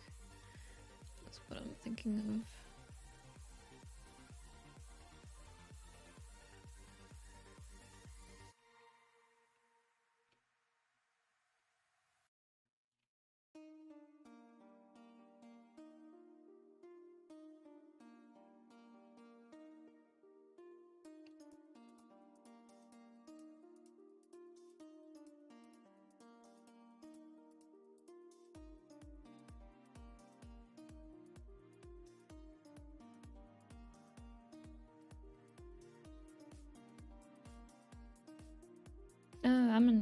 I'm not sure. I only knew about the one. So it was already news to me that there was a second one.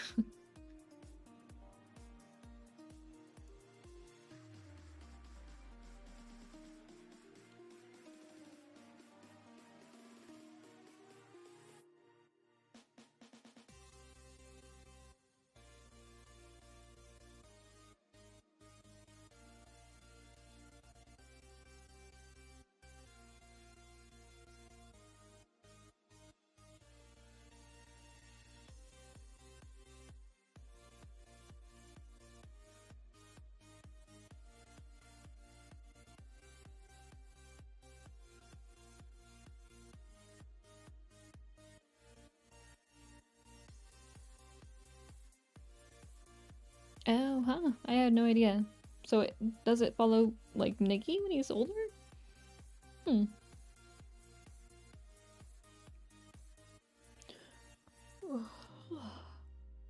I forgot I opened some soju, but I forgot to... I started streaming and then I forgot to drink it. To put it back in the fridge.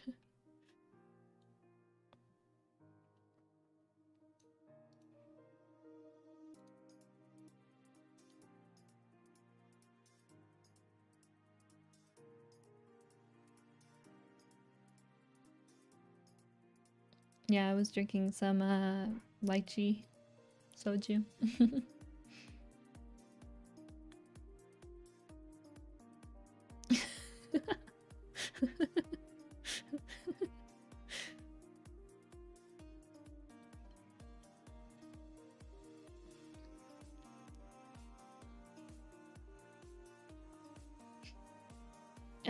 Yeah, there's like a bunch of Asian markets like 20 or 30 minutes from where I live, so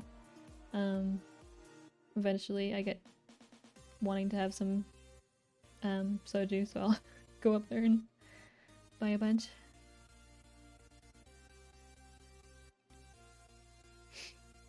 Yeah, I think it's like depending on the brand, they're kind of like they're all about the same alcohol percentage, but depending on the brand, they kind of taste a bit more mellow. Like the Chum Chum ones are probably the easiest to drink, and the Good Day brand, that's what I have.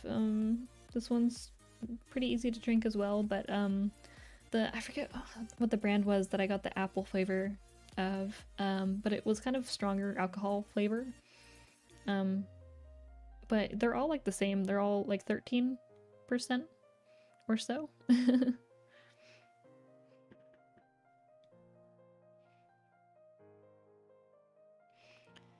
um,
yeah, no, the strawberry and lychee ones are so good.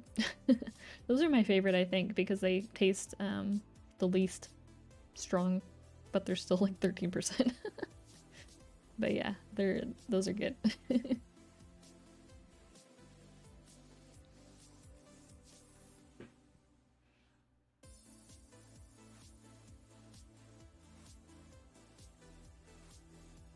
Yeah, I've had the I think the green grape is one of my favorite flavors as well. I think it's also kind of like more on the mellow side than the other flavors.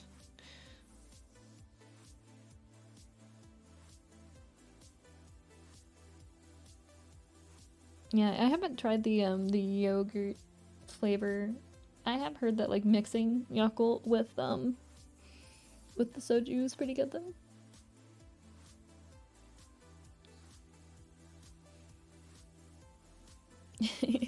I wanted to have one. I mean, I opened this one and started drinking it, but then I forgot about it.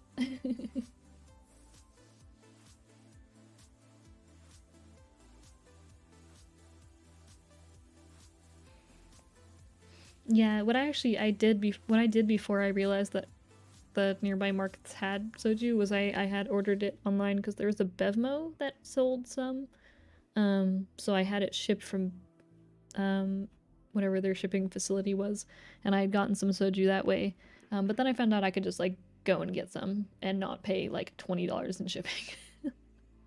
So yeah, originally I did actually just get a bunch shipped to me, but it was expensive. The actual soju wasn't that expensive, but it's just like the shipping was like $20. I did get like 20 bottles though. Or no, it was like it wasn't that much. It was like 14, I think. Maybe like 18. I can't remember.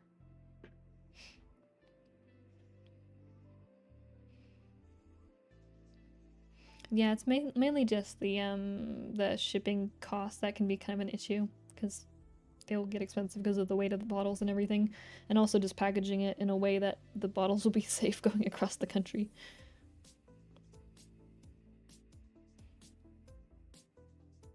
Or not across the country.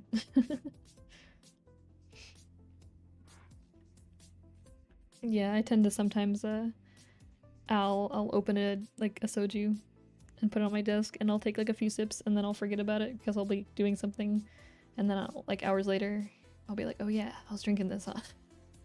But the nice thing about soju that like I can't do with other drinks is I can just put it back in the fridge and drink the rest like some other night. Whereas like, you know, with anything carbonated, like I really like Mike's black cherry lemonade. I like that one a lot, but if I like forget about it mid drink, you know, like putting it in the fridge isn't really gonna help the carbonation at that point. So I do like that you know, I can just drink some if I forget. Yeah, exactly. I'll sometimes I won't even open it. Sometimes I'll like get a bottle, put it on my desk and be like, I'm gonna drink this, and then 2 hours pass and I'm like, well, not gonna drink this. So I'll just put it back in the fridge.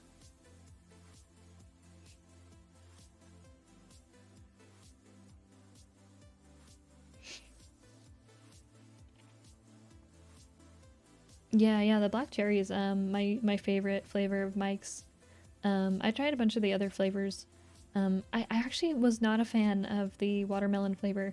Watermelon has kind of become a ruined flavor for me. I still like fresh watermelon, of course, but like artificial watermelon, I can't do it anymore, except for like Jolly Ranchers because they're very special.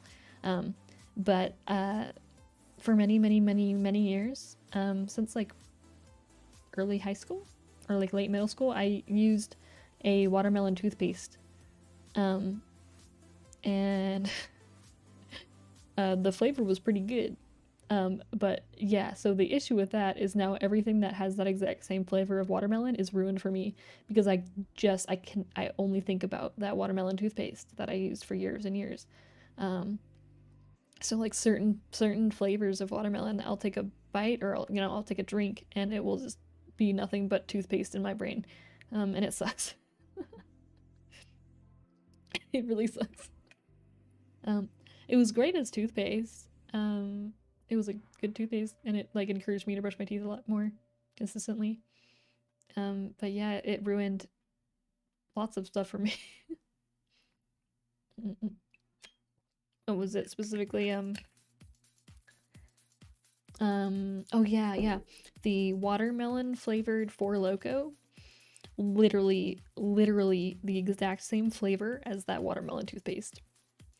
I had to pour out an entire can of watermelon Four Loko. Because it's literally the exact same flavor. And I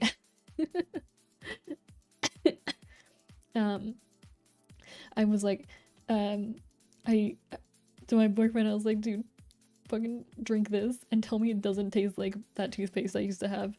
I need a good drink. And he's like, oh no, I can't drink this either because now that you've said that, it's ruined it for me. And so we just had to pour it out. It was so sad.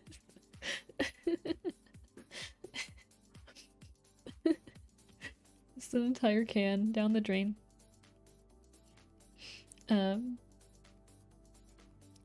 Yeah, Four Locos are pretty crazy, but I mean, it is better now that they don't have what was it, caffeine in them that cause people to like actually die.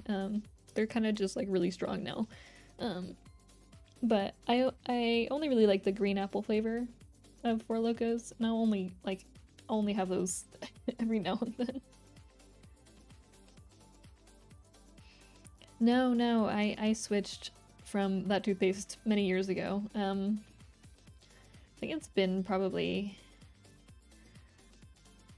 I think it's been like 5 years, because I know I was using that toothpaste when I started dating my boyfriend, which was 6 years ago. So yeah, I think I haven't used that toothpaste for many years now. I think because I realized, because I had something that was watermelon flavored, and I was like, oh no. Oh no, like this toothpaste is going to ruin me if I don't stop using it now.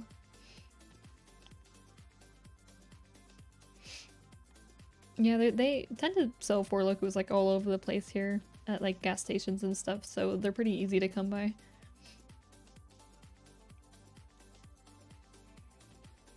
I never really like I never drank, and I didn't drink until I was 21, and then also I never drank really just in general.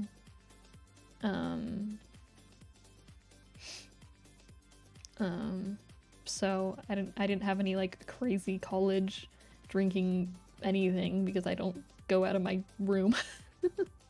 I was just on my computer playing games my entire time in school, so I don't really have any crazy party stories like most people do. I'm just chilling here.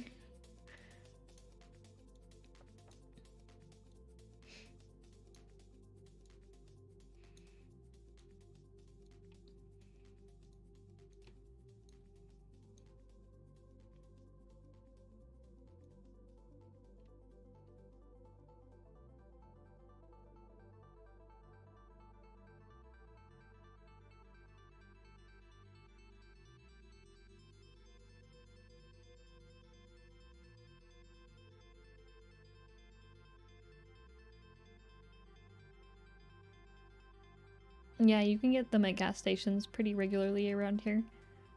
I don't know about like I'm just talking about Northern California here, but I think that's kind of the norm probably elsewhere. Probably.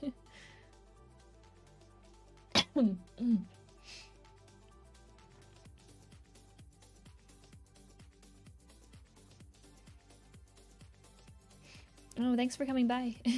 Thanks for chilling in stream. Oh, hey, welcome.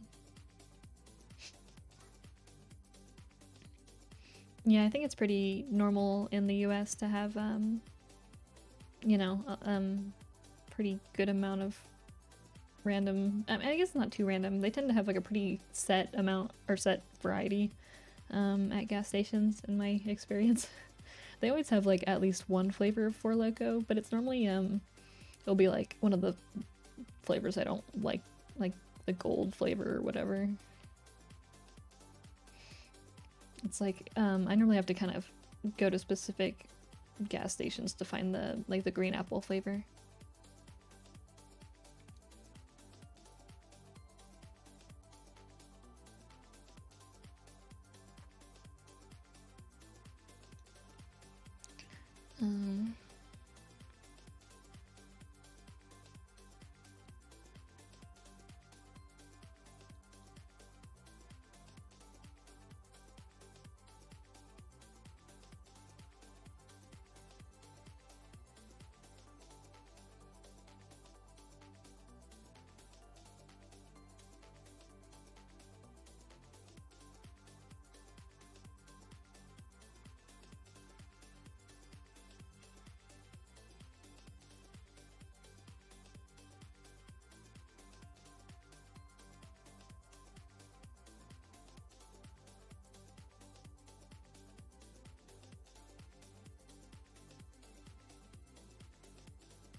Still need to adjust this shading because it kind of fades too much.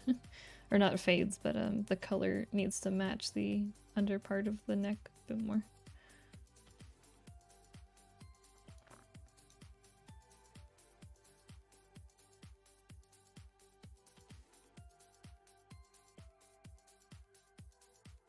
Oh, that's one thing I forgot to do, is for angle Y for the glasses shadow. Here we go. That's what I was looking for, I think. Did I not? No, I guess I didn't adjust that for that.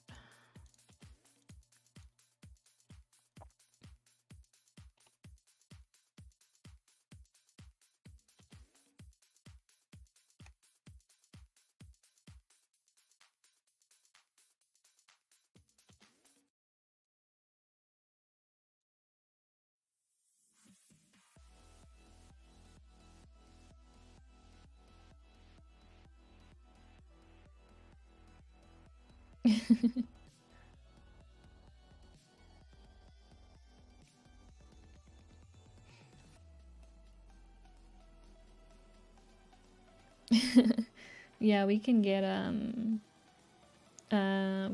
like alcohol delivered pretty easily here. But like we don't order stuff too much, but there's like 2 places nearby that allow us to like get stuff delivered from. And like a lot of times on our order we'll like ask for specific flavors of things. And at this point, I think the owner of the gas station or like the liquor store is just like over it because at the beginning he would like call us and be like, hey, we don't have that flavor, but what would you like me to substitute? Last few times he just doesn't call anymore. He just like chooses something. Because I always like ask for like a green apple flavor or like I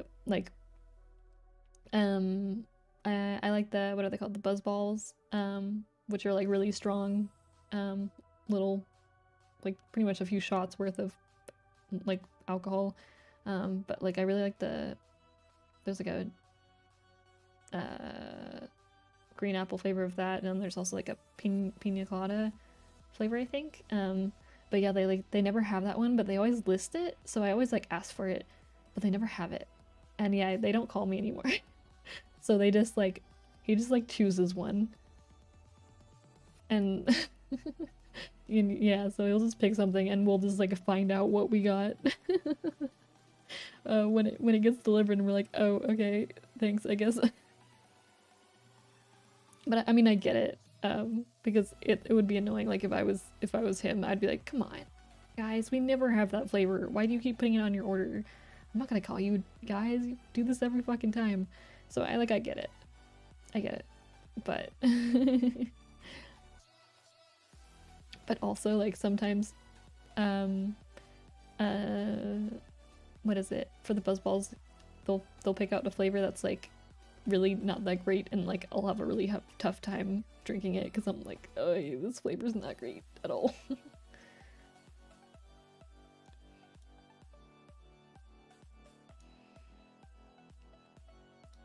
Whiskey lemonade. Yeah, there's a few delivery services. I think it depends where you are, of course, but like here we have one called like Drizzly. And I think DoorDash might also let you get delivery now too from places that have alcohol.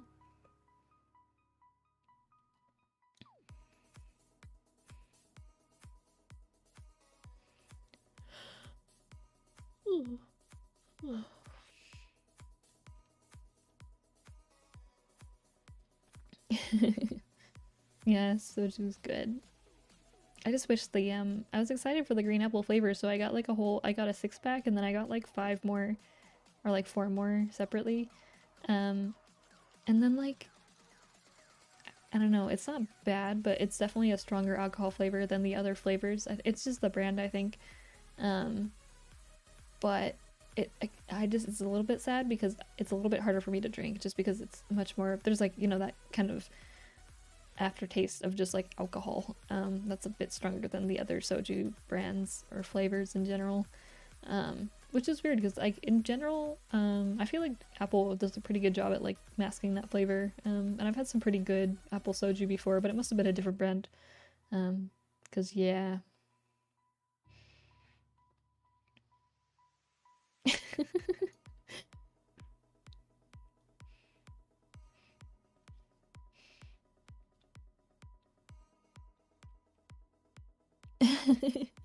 Yeah, you don't want to drink right before you go to bed. Would not be good.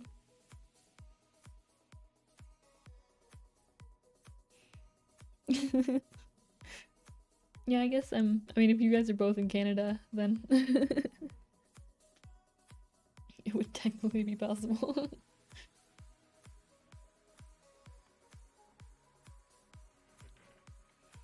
I'm not sure what I want to do more to this. Like, I don't know, the X-axis still looks a little bit weird to me, but I'm not really sure. It's not, it's like the back of the hair is kind of bugging me still. I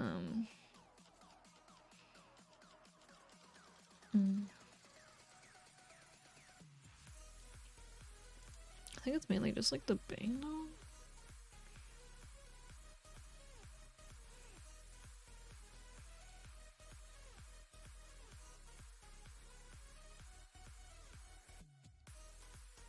Like, I feel like the y-axis honestly barely needs anything, apart from some, you know, a bit of adjusting.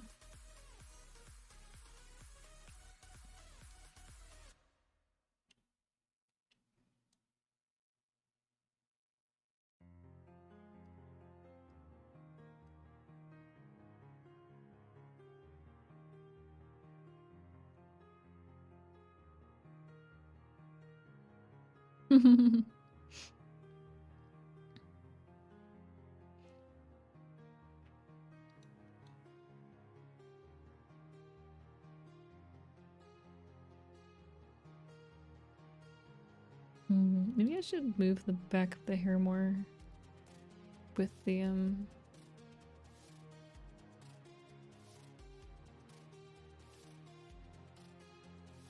don't know, it's like finding the right balance is kind of hard.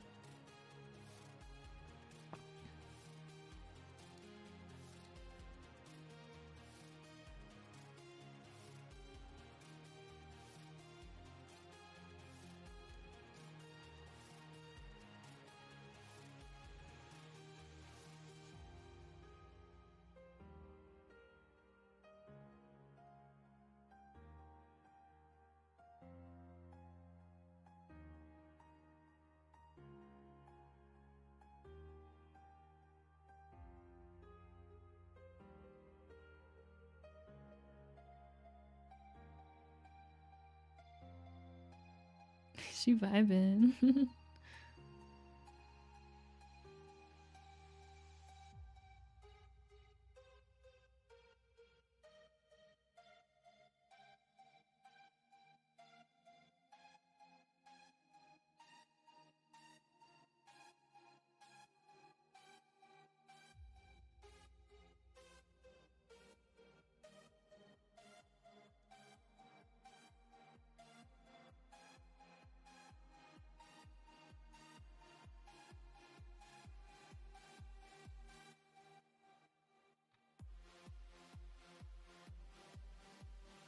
It's actually a pretty cute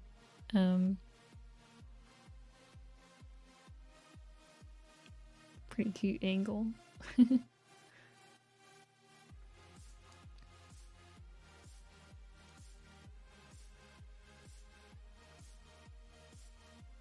Wait, let me mess with the brows too.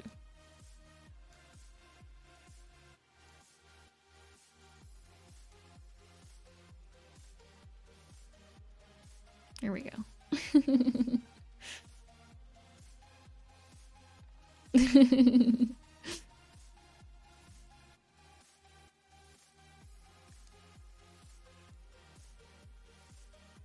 Wait, should I make it? Wait. This one. Here we go. Wait, yeah, let me export a picture so you'll have it. Yeah. I can just straight up export a picture here.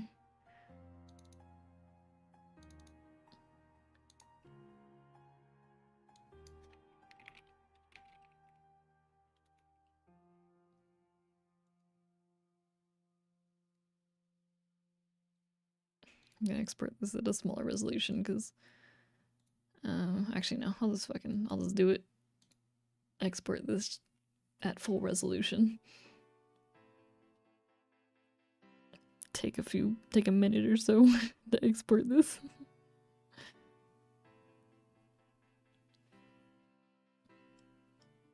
There we go. Yeah.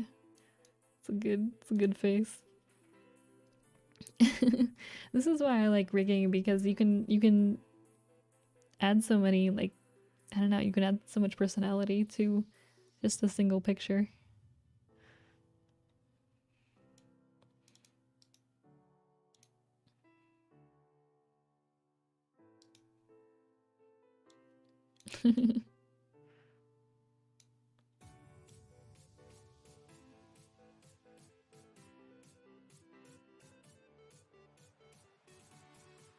One of the eyes are like this, it looks a little bit.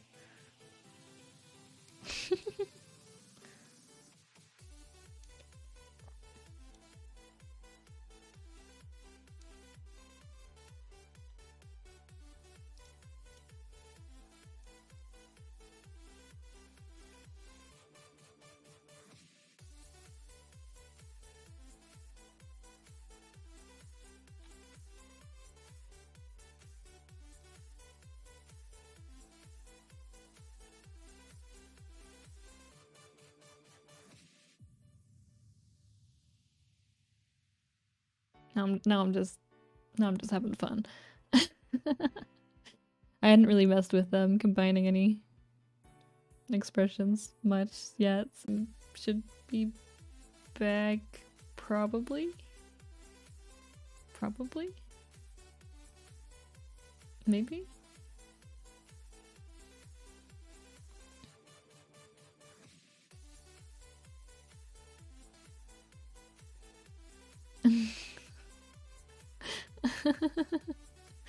So weird. Well, goodbye YouTube, I guess. Oh well. YouTube has become dead. YouTube is destroyed. But it's okay. Everyone at Twitch is still here with me.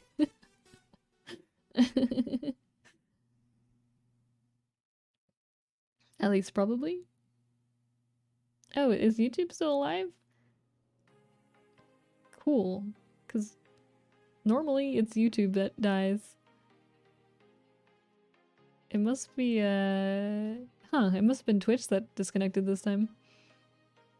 Weird. Multi-streaming things.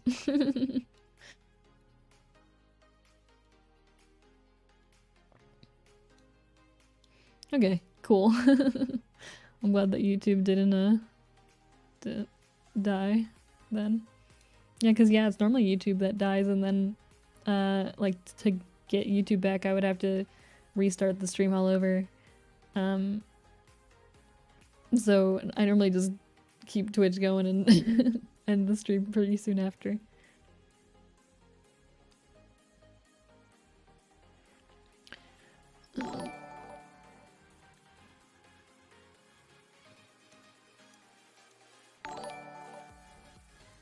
I don't know where the subscription thing for YouTube goes through right once the stream goes back up.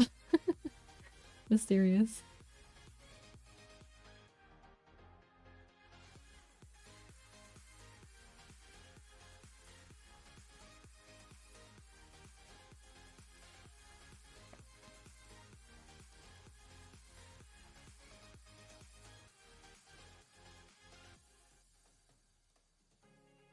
Pretty cute, honestly. Honestly? Cute as heck.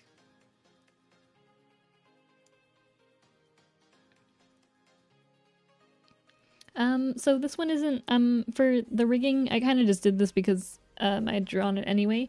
But it's still a half body rig, but, she asked me to, draw the bottom half as well, so, the bottom half isn't really separated, you know, for rigging too much. But yeah, I did the arms anyway, so I wanted to add some physics to them anyhow. So, and I don't know, I kind of ended up I showed this earlier, but I ended up doing some special stuff with the waist here, just to because I wanted to do it. This is just me indulging myself.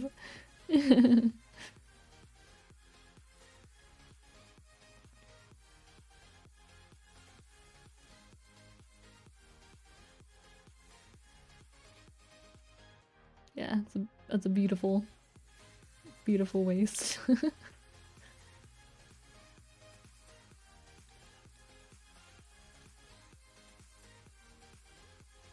She's dancing.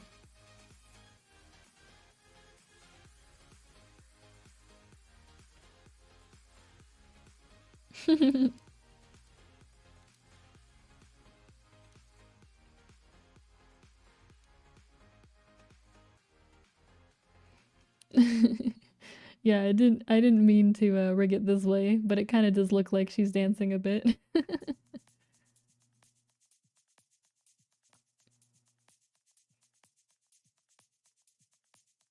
I gotta do it to the music.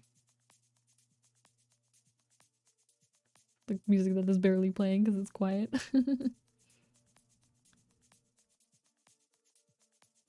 Yeah, I kind of wanted to draw it. I wanted to draw her pose in a way where I could kind of do a hip sway, just a little bit. Because I had already by default, her hips were I already kind of do her hips at an angle. So I wanted to just kind of accentuate that a bit. Totally extra, totally not even necessary, but just to satisfy my own self, I did that. um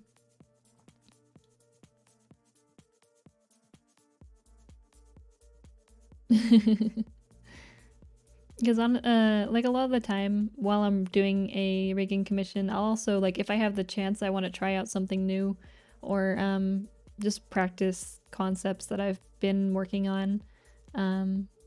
So this is a nice way for me to kind of do that. Because I haven't really had time to work on like my own model at all much. Not that I really have much more to do for this one, but I'd like to eventually make a new model for myself, but not anytime soon. But so it's nice for me to be able to kind of like do concepts that I have access to, I suppose. Because like for my own model, I don't have really like full arms drawn for it, so I can't really do anything. So it's nice to have a model that I can kind of test that out with in terms of like my own art style as well.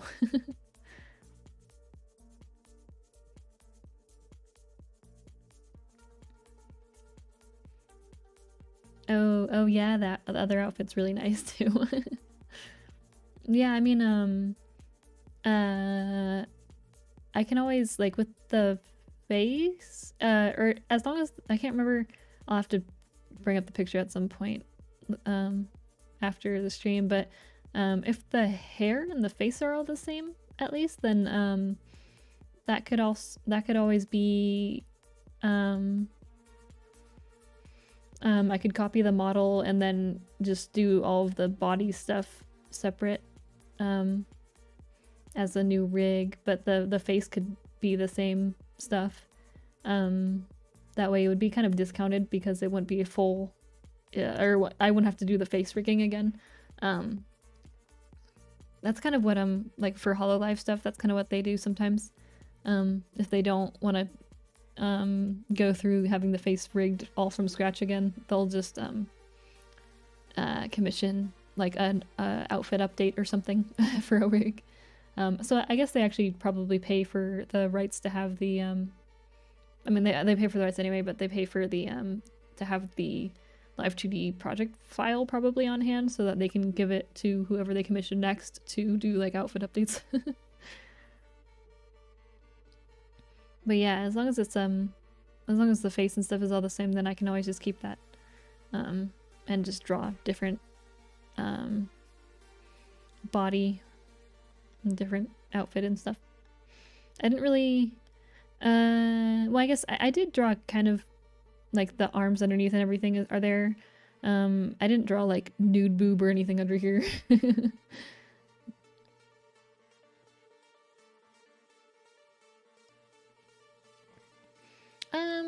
Yeah, I mean, like if someone wanted, I guess it depends on how old the commission is as well. Like some of my older rigs, um, if they really wanted me to, I could, you know, do the outfit update. But for some of my older rigs, I've kind of gotten better at rigging, so I'd probably just want to redo it from scratch. But you know, if they didn't have like the budget for that, of course, then I could probably just do outfit update, like with that type of workflow. Of course, like for other people's, yeah.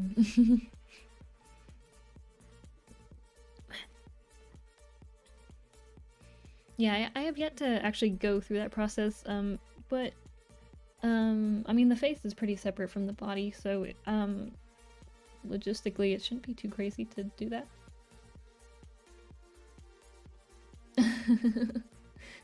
Yeah, I was really surprised when I saw that commission because I've followed I've followed Henken for a long time, so seeing your character and his art style was really cool. I didn't even know that he took commissions, so now I'm thinking also.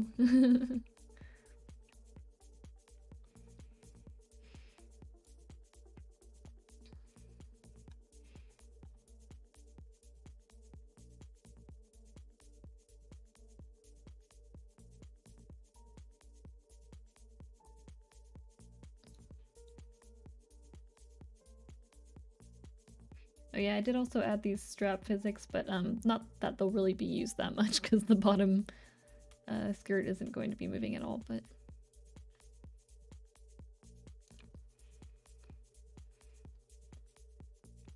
Oh yeah, I mean like as long as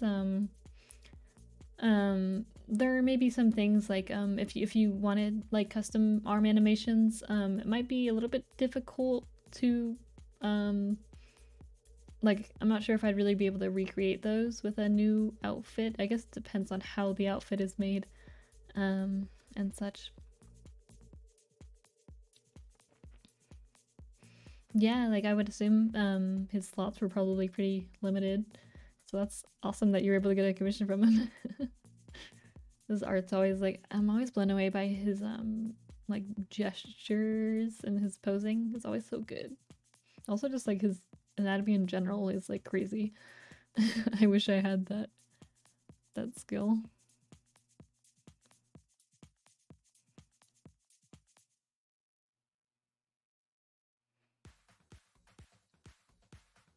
Wait, what if I connect these? It looks kind of silly.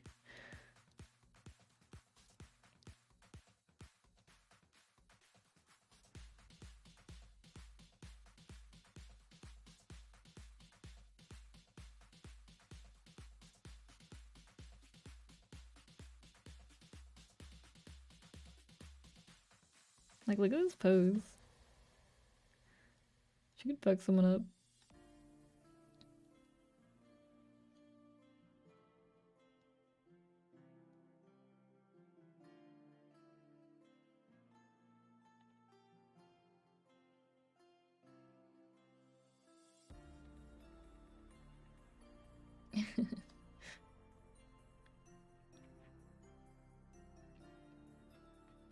Yeah, I mean for the motion file, as long as the, because motion files and stuff can be carried over. It's more just like the parameters need to be the same. And setup might be a little bit awkward depending on, it depends on how different the outfit is, I suppose. As long as the parts are drawn in the same way, I don't think it'll be an issue. So I should be able to just carry over a motion file from one to the other. But yeah, I'd have to make sure I do the same setup for the parameters for the new parts. Oh, that's not too bad, honestly. I thought it was gonna be even more for his commissions.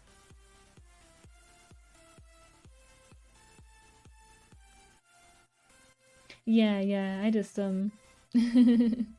I just kind of did it for my own satisfaction.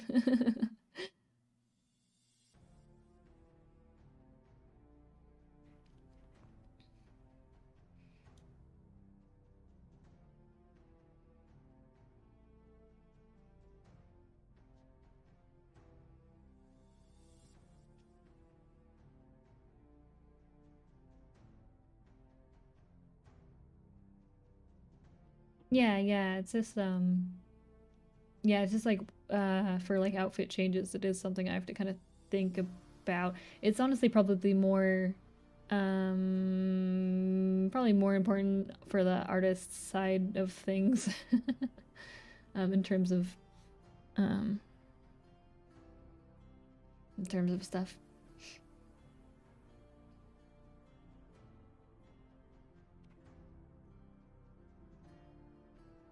Yeah, like motions and stuff.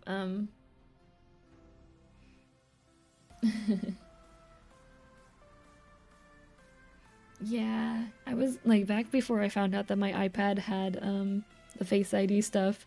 I was also looking into like maybe getting a used iPhone or something, but I had the same issue. I was like, I don't want to like what if I get it and it's like broken?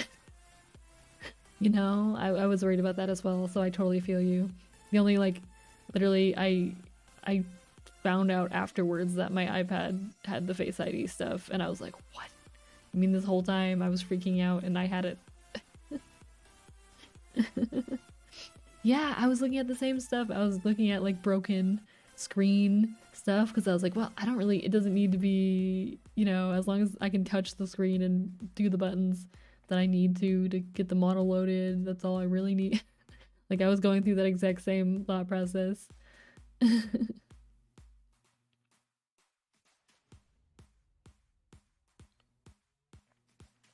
Oh yeah. So I'm using an iPad Air, third gen. So the size might be a little bit different. It's a little bit awkward just because it's kind of big. So I got like a little, what's it called? Like a little stand for it. And it's just kind of like sitting in front of my monitor, in front of my face, in between the monitor and my face, and it's like in a position enough where like I can see my whole screen still, but if I moved it any further back or any further closer to my monitor, it would be like kind of blocking the bottom little portion of my monitor. It totally depends on your setup, I suppose. My screens are kind of like right in front of my face. But yeah, it's a little bit clunky. It just kind of takes up more space than an iPhone would. But it's fine. But like it is definitely just sitting here. You a bot. I've found you. I've found you.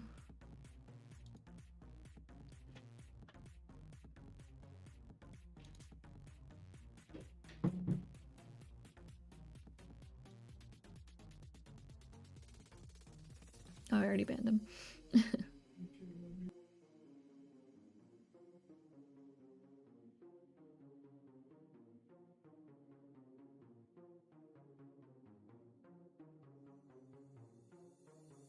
He came over and showed me a meme and then left.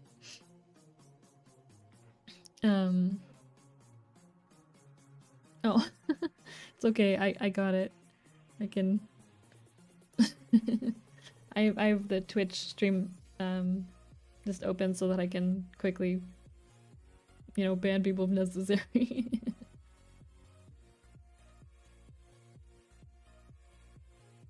Yeah, like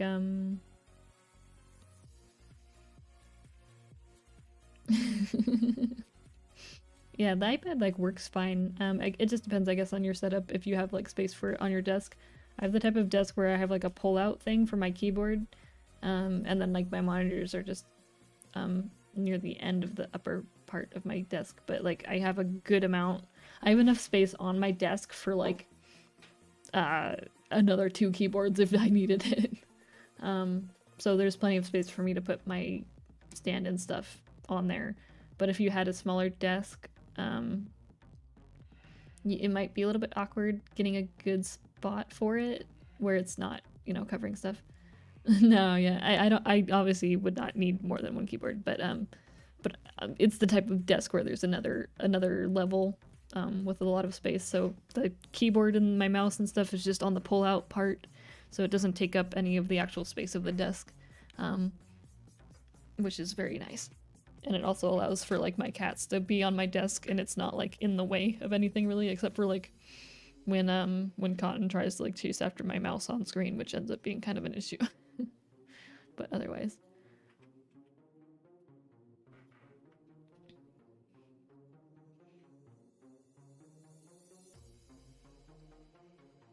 Yeah, it's fine, honestly. It's if you wanted to get one for that, I mean, it's great for like art as well. If you draw at all, then using it for art as well as like for face tracking is great. And I think I don't know, so the iPad I have doesn't have the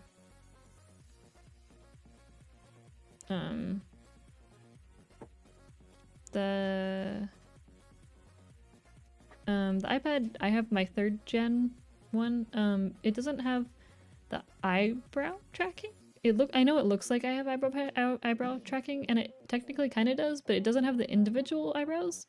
I don't like. I think that's a newer Face ID thing that like my iPad doesn't have, but because I've done rigging for people before, and they have like when they have an iPhone, they can do like the individual brow movement, but mine doesn't have the individual brow movement. So like I had set it up thinking that it was just like me not being able to do like to move my eyebrows.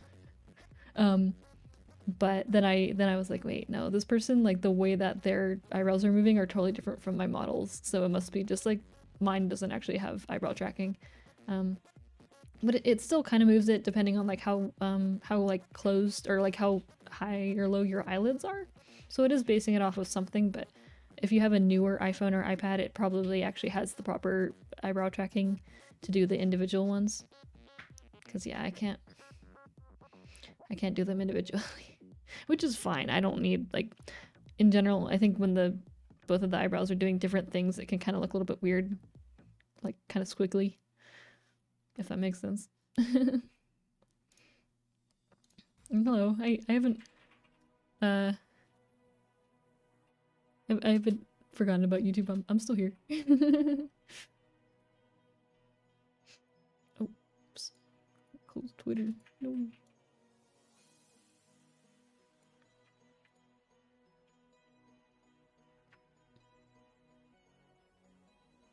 Oh yeah, the new iPhone looks pretty nice.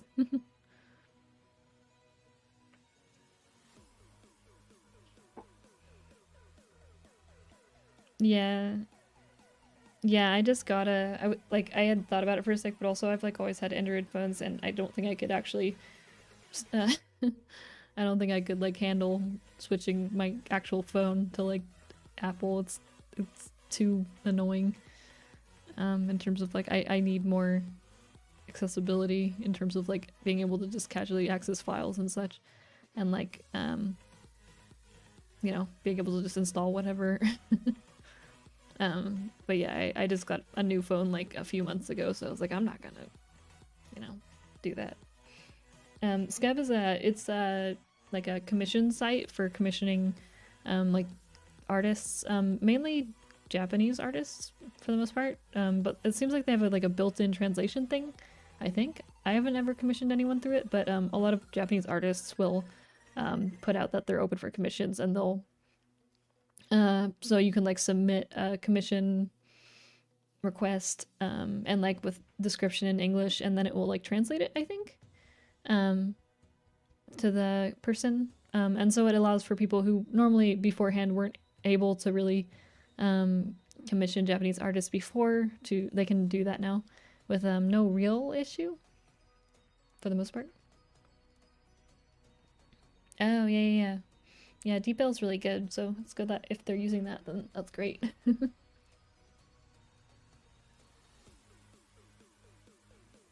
Yeah, you can always just type a message in Japanese too.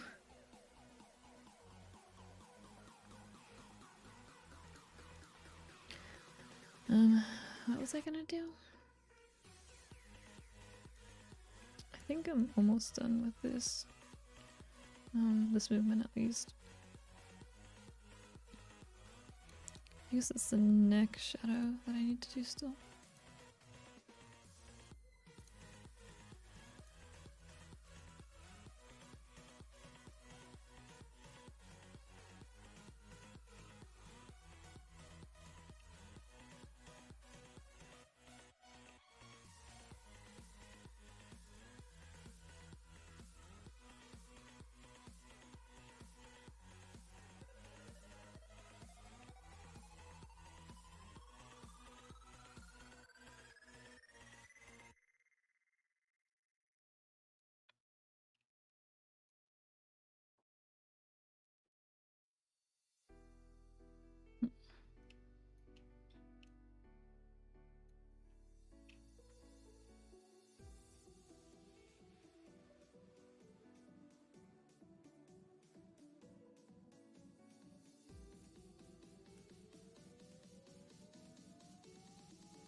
Yeah, no, I mean, like, if you're already in the, what's it called? Like, the Apple ecosystem, and it's kind of, it can be hard to, like, switch to Android afterward.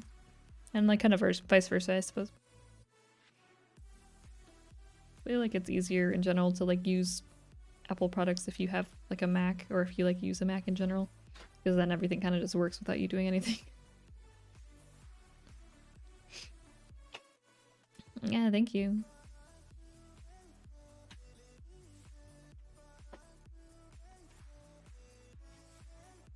Yeah, it's kind of hard if like your whole family uses a different type, because then like they'll just assume that you have certain Apple apps and you're like, no, I don't. I don't know. A lot of my family uses like Apple products now just because like I feel like they're easier for people who are older to get a hang of. Maybe it's just the UI is a little bit easier for them to look at. I don't know.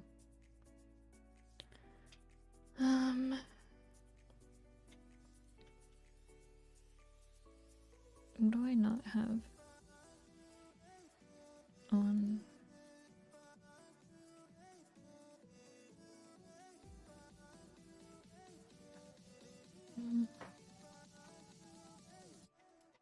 Those are all done. Oh, it's the bangs, huh?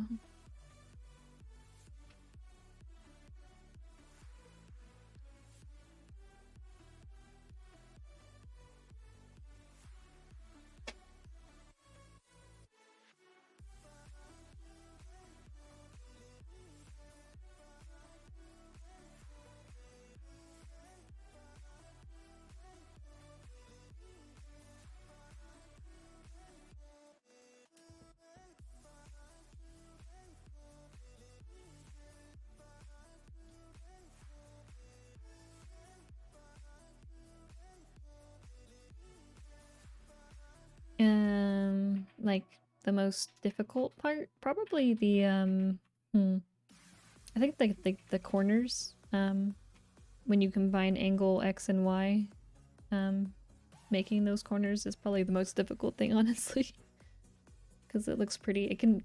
You can easily make things look pretty weird and scuffed.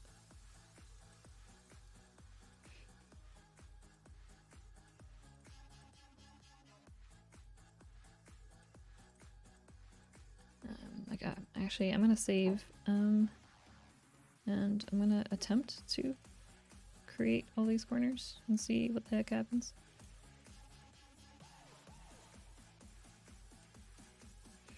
Okay, they've been synthesized. Time to see. Oh god. So this is the synthesized corners. They look super scuffed. as you can tell. This is because the thing with the thing with Live2D is it doesn't take in to account perspective. So when you synthesize the corners, it's just doing it according to combining everything. So you end up having things like this. But so it looks, weird as heck, of course. But so what I'll normally do is I'll take this and then I'll fix it. So like, you can see these are all like neatly done, and then this one just goes. Yeah, it's a lot to look at, honestly. So what I'll do is I'll hide the hair. Look at that face. She's doing her best.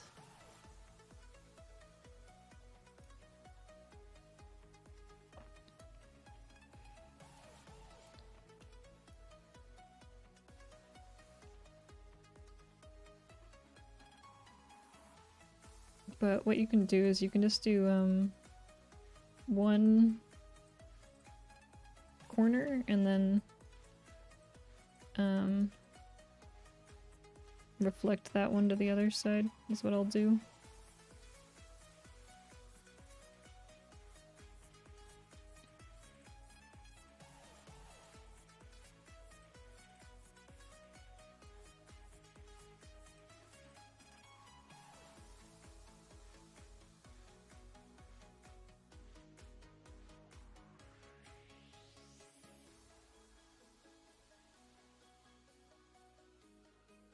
But yeah, as you can tell, like the cheek is pretty fucked.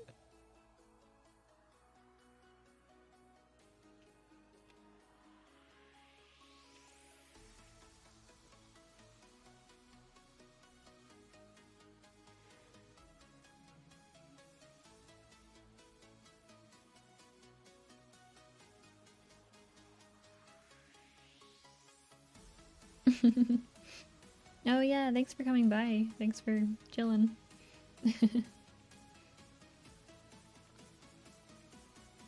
I don't know if I'll I might be streaming tomorrow again. Maybe? Possibly?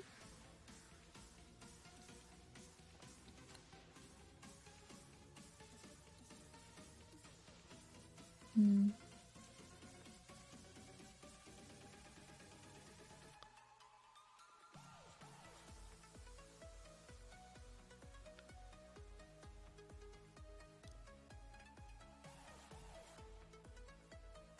Yeah. I'm not sure. I'll probably do it earlier in the day if I do.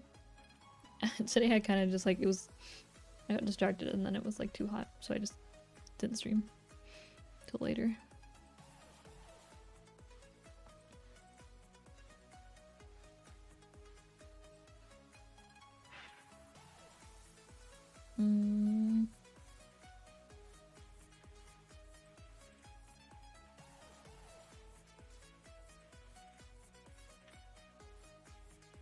So to adjust the mouth on its own, because this is mega fucked.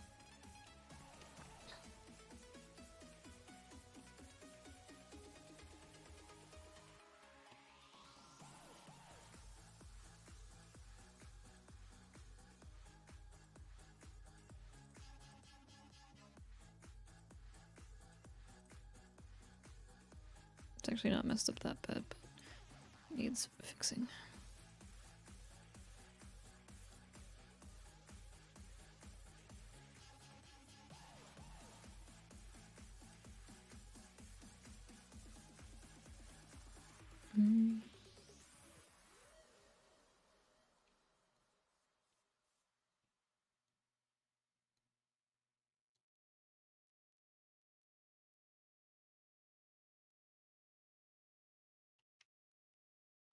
Hello, welcome.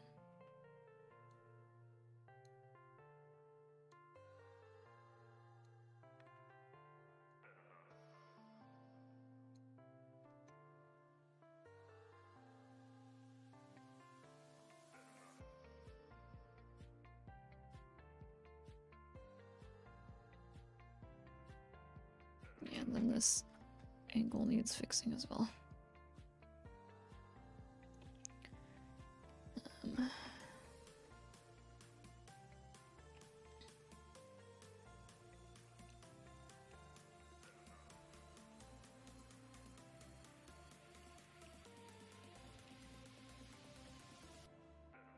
I think this is like the point where things can start looking kind of bad.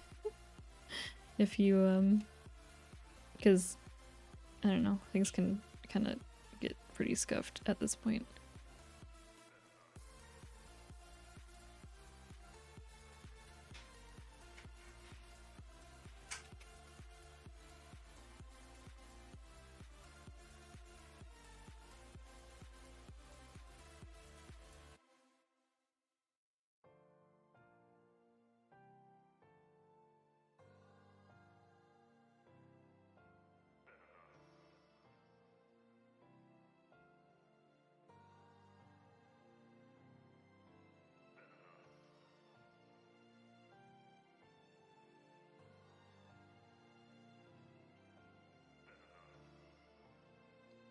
Yeah, I I normally stream earlier, but I kind of was doing other stuff earlier, so I ended up streaming much later in the night.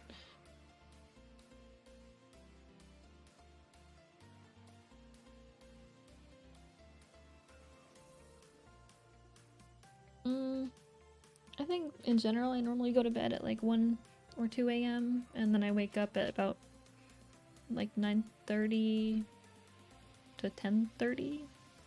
I'm normally up by like 10. I mean, like, normally awake fully by like 10, and then I get out of bed at like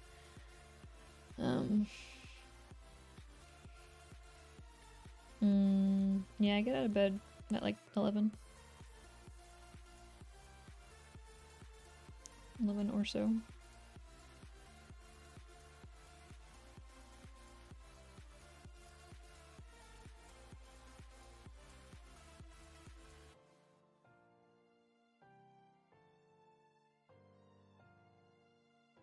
Yeah, this mouth is what needs fixing ASAP. Where is the mouth? There it is. What is going on here? Good lord.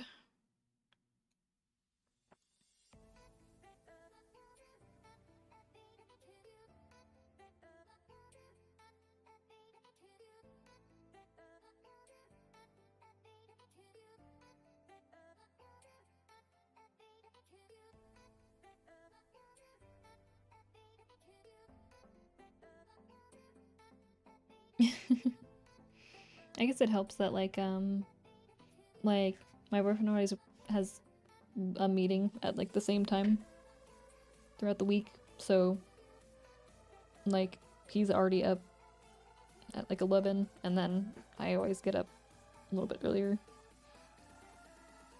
so we like both wake up at the same time. But also, like, as I've gotten older, my sleep schedule's gotten more consistent, I suppose. I sleep about the same time every night, and I wake up about the same time every day. When I was younger, I was sleeping crazy hours, like all-nighters, and then I would sleep till like, yeah, I would like be awake all night, and then I'd go to bed at like 2 p.m. and then I'd wake up at like 9 p.m. Shit was crazy.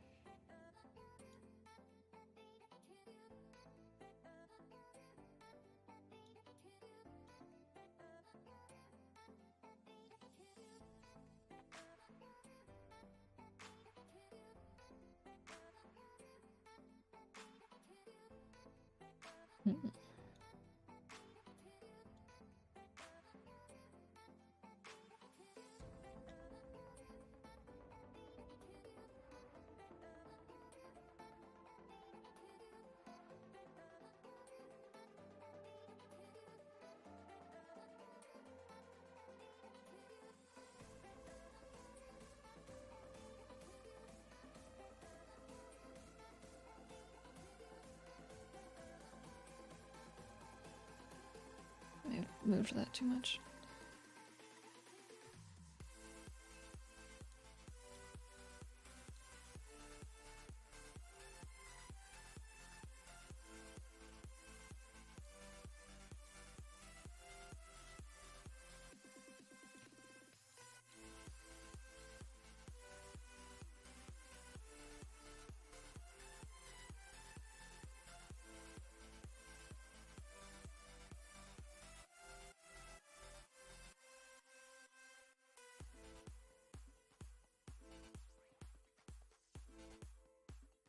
I think also the nose. Just a little bit.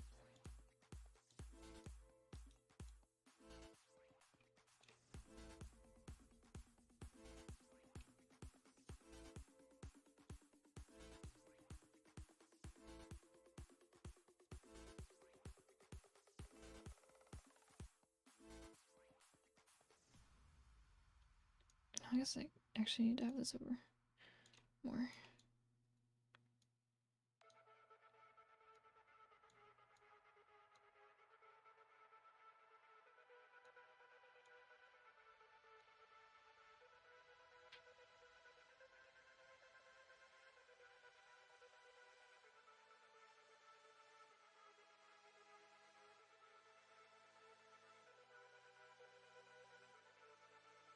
Hello, welcome.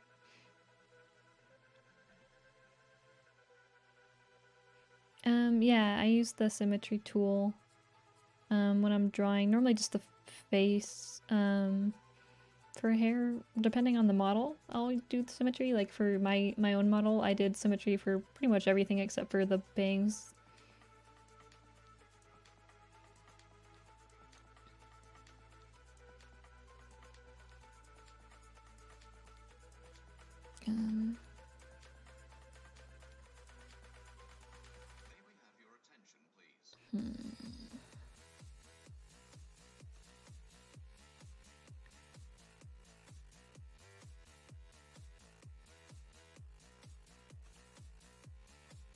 I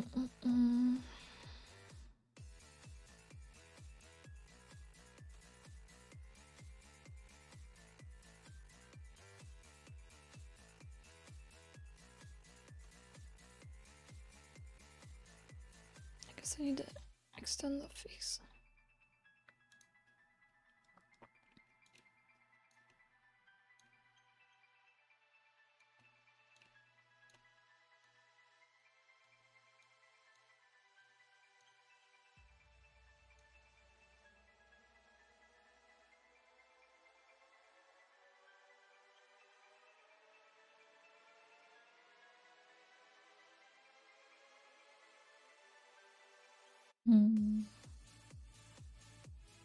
I need to extend the neck, I guess. Oh, yeah, thanks for stopping by, Chris. Good night.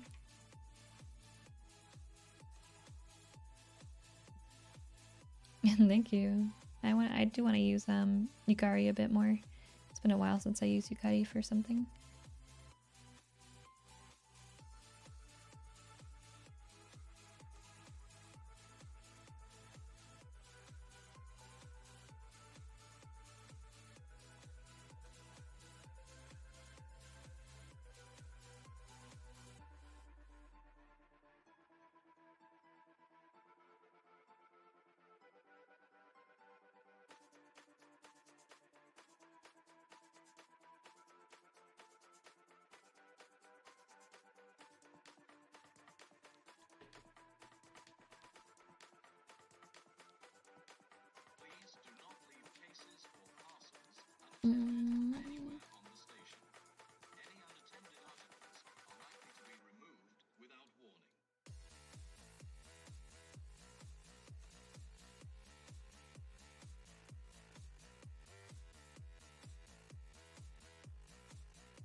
The chin kind of seems kind of weird, huh?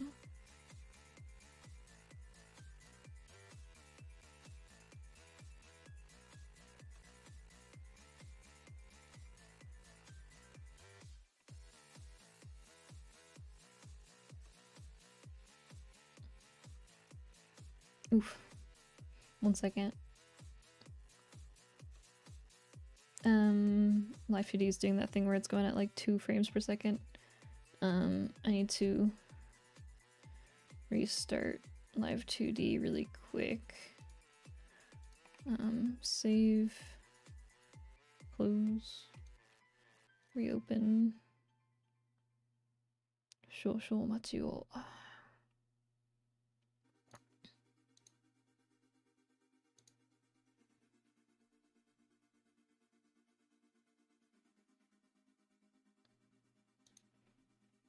There we go.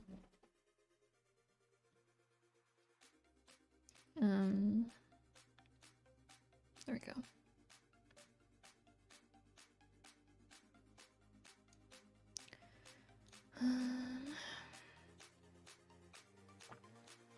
And these are the scuffed sides that I still need to reflect.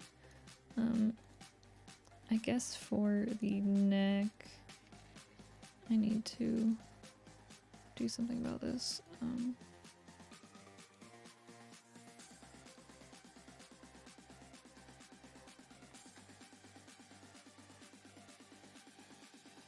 Oops, these sides. Because this is not extending far enough. Which is fine, I can just extend it a lot, but... wait, actually... No, this is the issue.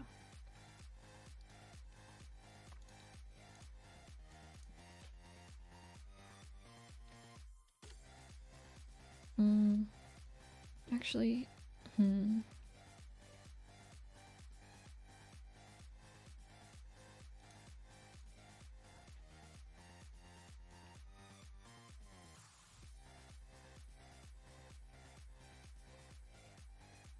No, I guess I should probably do this in a separate deformer.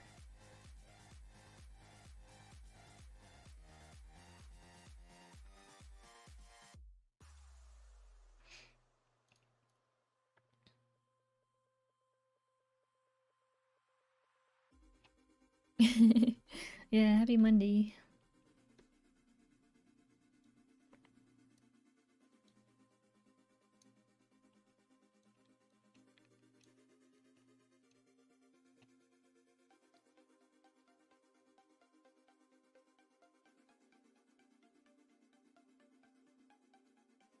And then I need to...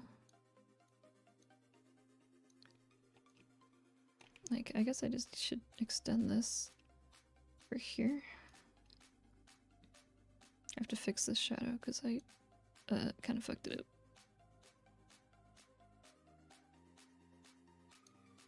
Yeah, I'm gonna have to do this too.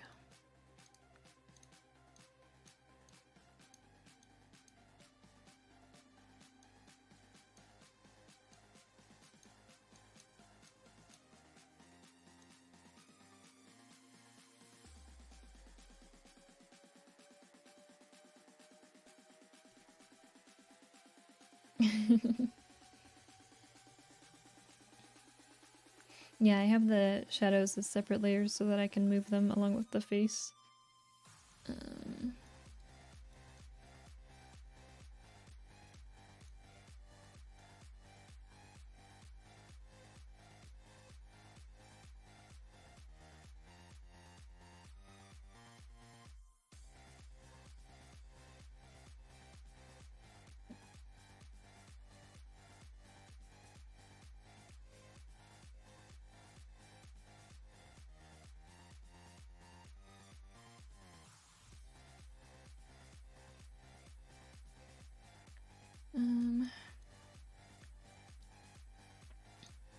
That's fine. Mostly, kind of would like this to be... Yeah, there we go.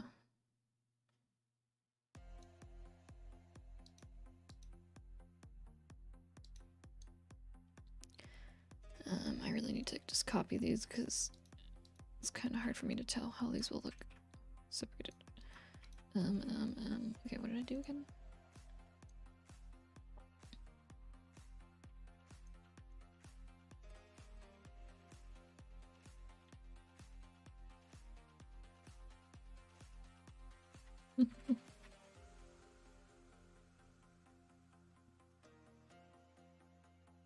mostly works. It's kind of still a little bit scuffed, but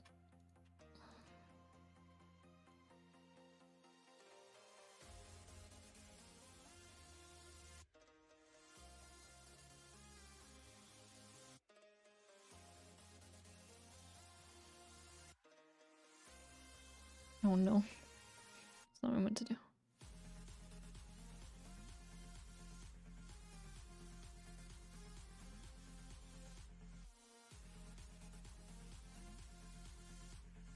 It's not perfect. We'll have to fix things. But that is how it goes. Because, what is it? The base of the face? I didn't reflect yet.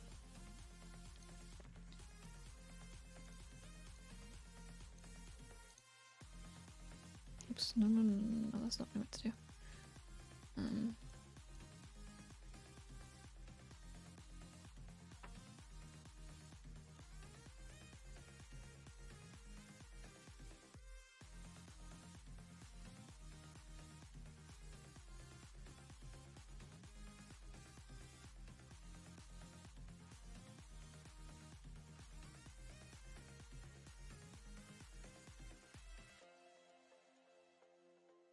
Almost. I just need to fix the mouth.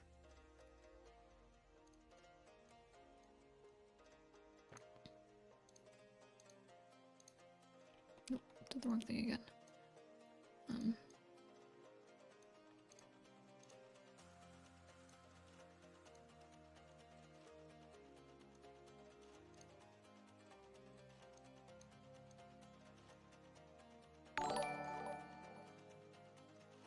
Oh, thanks for the raid. Hello. I'm kind of working on something pretty scuffed currently. But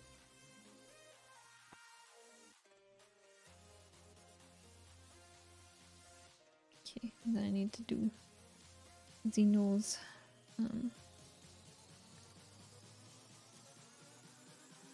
then there we go.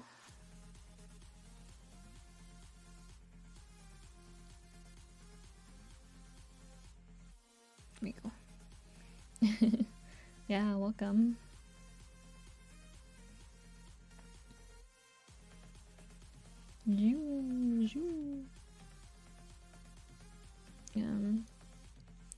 What I really need to do. Wait,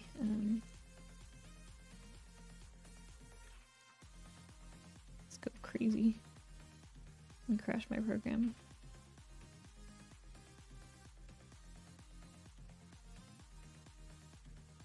That should make things a little bit smoother.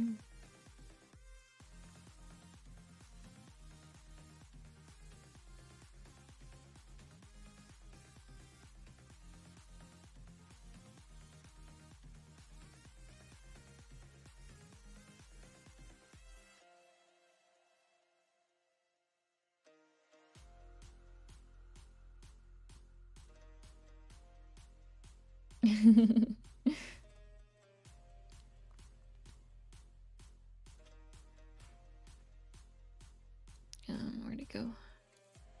This is what I was looking for.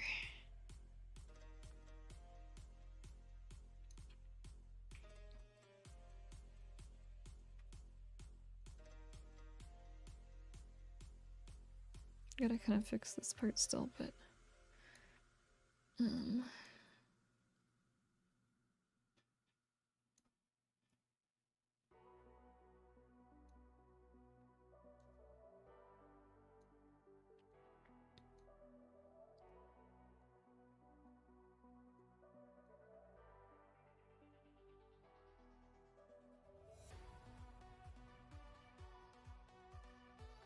still bald. What's coming together?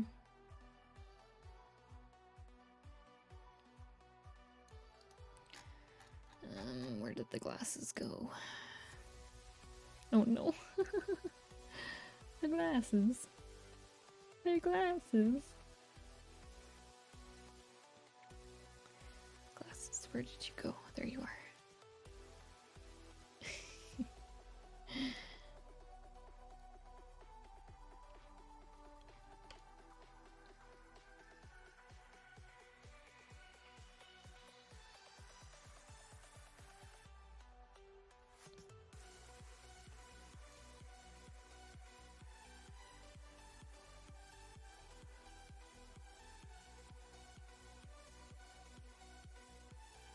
At least this way it kind of forces me to think about the perspective, you know, on a very plane specific way.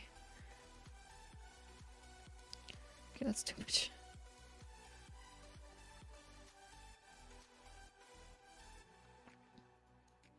Hmm.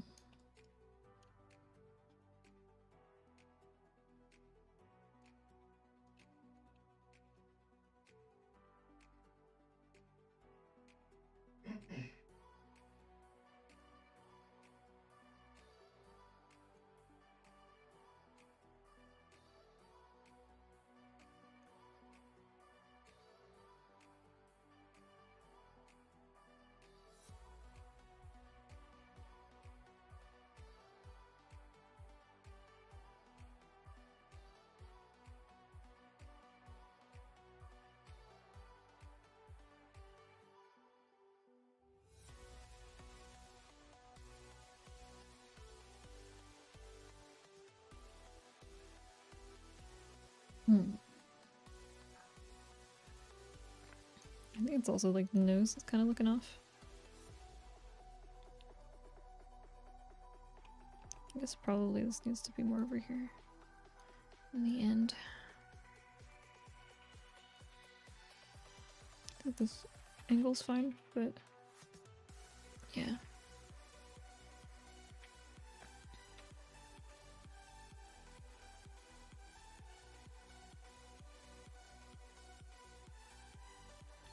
Mouth is still looking mega scuffed.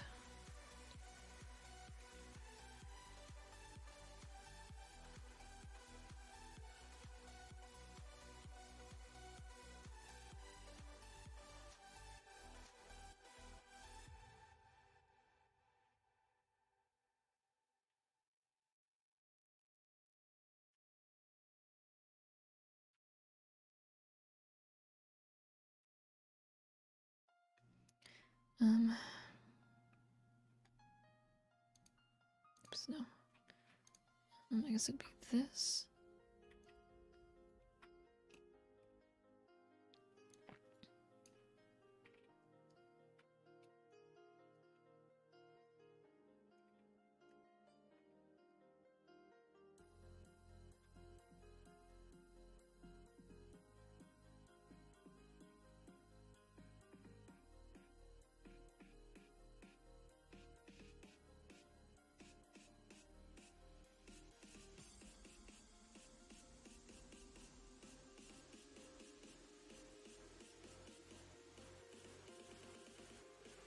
Oh yeah, I feel that. When I was even like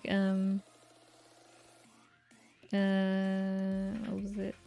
Just living in when I was living in Japan for a little bit over a year, when I came back, I felt like so much had changed and I was like, I don't even what was it? I remember one thing I remember specifically was when I came back from Japan back in 2015. I came back and suddenly a bunch of, you know, the fast food places, they had the drink machines where they had like the touch panel and like the different flavors and that.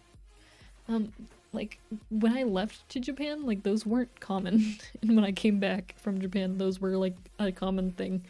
And I was like, wow, I just traveled, like time traveled. It felt really weird. But also I remember I'd come back from Japan just for like, I think like 2 weeks. I visited my dad in Hawaii, and right when I got off the plane from Hawaii, or sorry, right when I got off the plane from Japan, literally like 2 minutes after I landed in Hawaii, I just heard some like white dude screaming some like racial slur, and I was like, here we are, back in back in America. I was like, oh man, yeah, it only took, it was record time.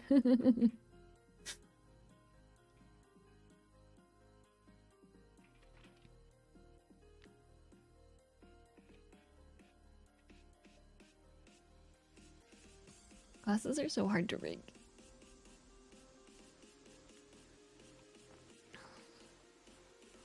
yeah, thanks for coming by. I'll probably end the stream soon anyhow, because it is getting kind of late. I'll probably keep streaming for just like a little bit longer, and then stop. I want to get these glasses looking good, and then I'll probably stop. But you know, getting glasses looking good, it's impossible.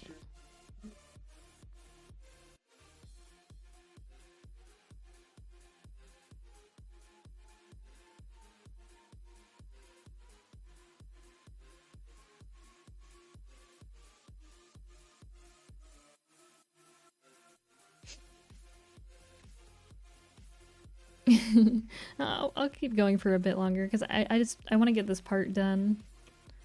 And then maybe I'll just play some Yakuza once I'm done.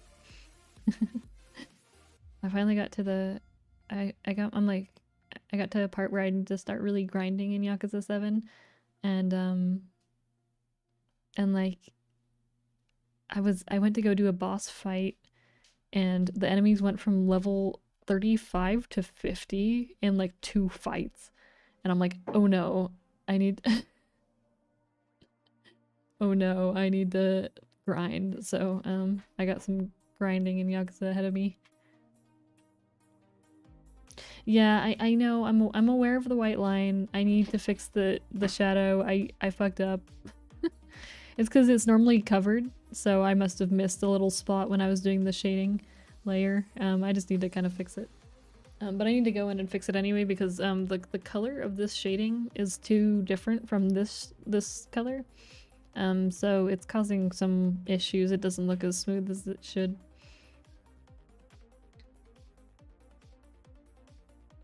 I need to make the color a little bit more uniform, I think is just the main thing.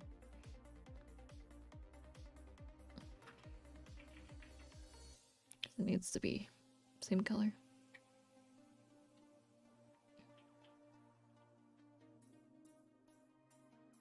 Oh.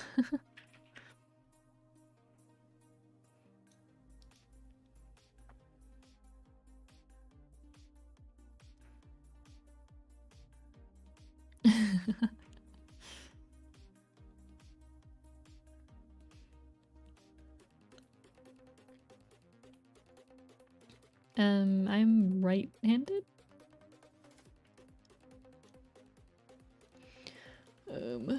Where's the... There it is. That's what I was looking for. Oh no. Oh no. Oh no. Oh no. This is art mesh.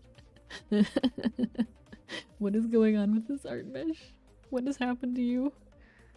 Thank you. Thank you. There we go.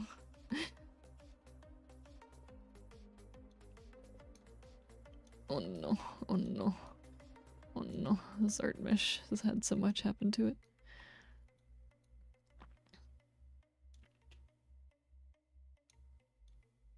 This looks like a complete mess of an art mesh, but that's okay. No one needs to know that.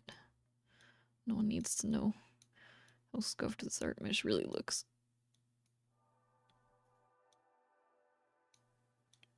No one's gonna even see these.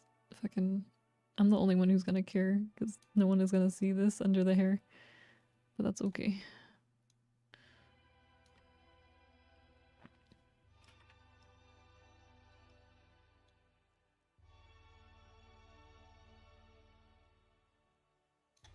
Wait, I actually move this too.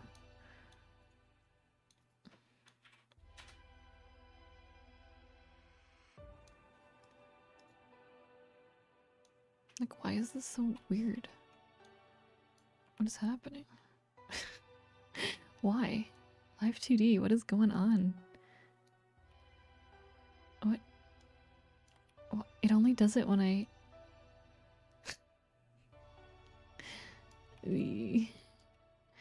Why? It's only that vertice too.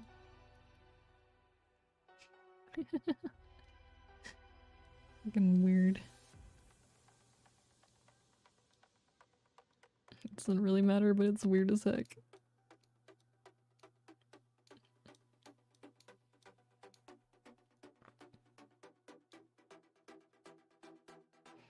Like I said, like no one's gonna really see this part of the glasses, so it doesn't need to look perfect. Just needs to look acceptable.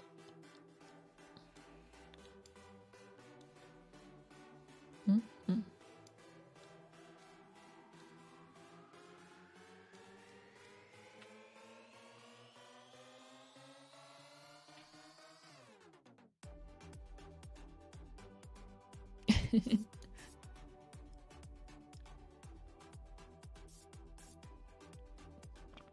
Yeah, they just see it's like literally going to be hidden by the hair. This is just like so that I can visually see how it works.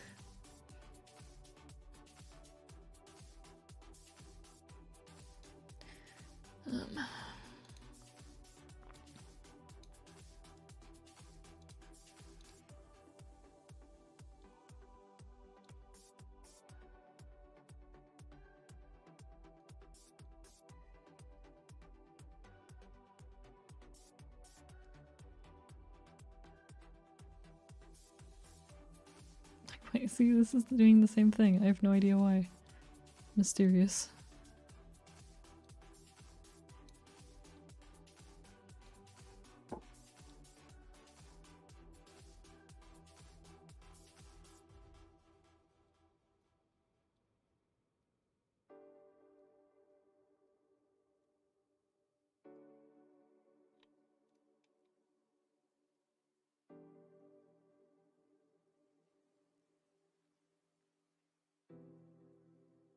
Wait, oh, yeah, okay, these are... Oh, okay, it's good.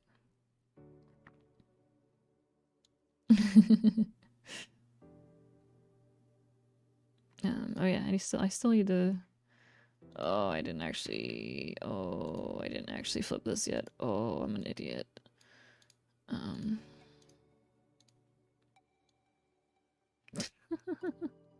So I aligned them the wrong way. Okay, well I did this one the right way.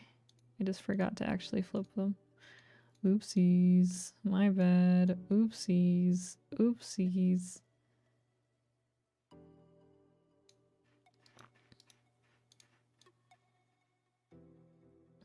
This way works. I just need to fix this side. Which is fine. I can do that.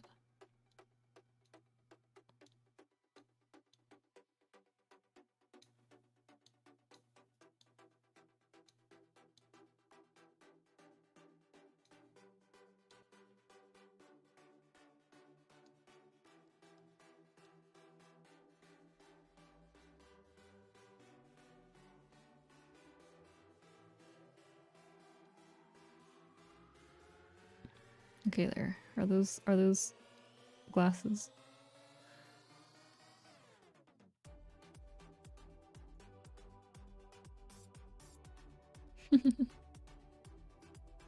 Those are glasses, right?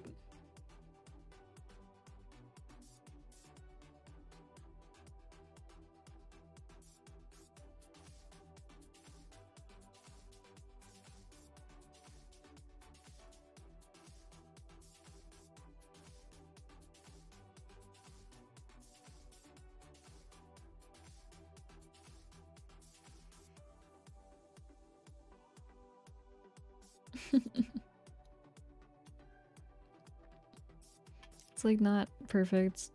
Glasses, okay, I am learning.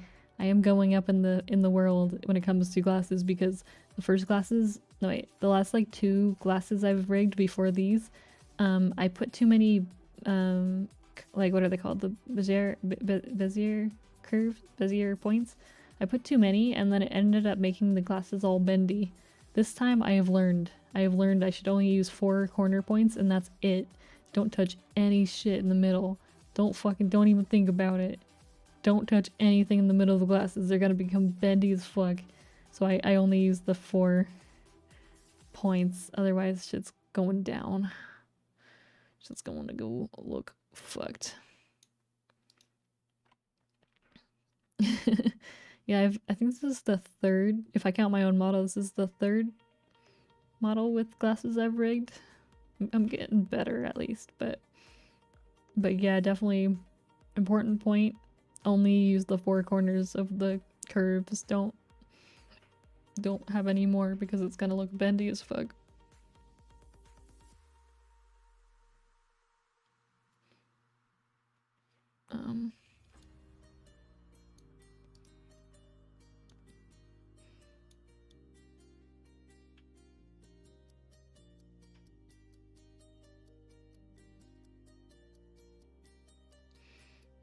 Now I gotta mess with the hair because the hair is fucked too.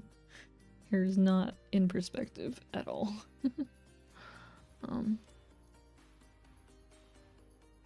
But I think that actually shouldn't be a big deal. I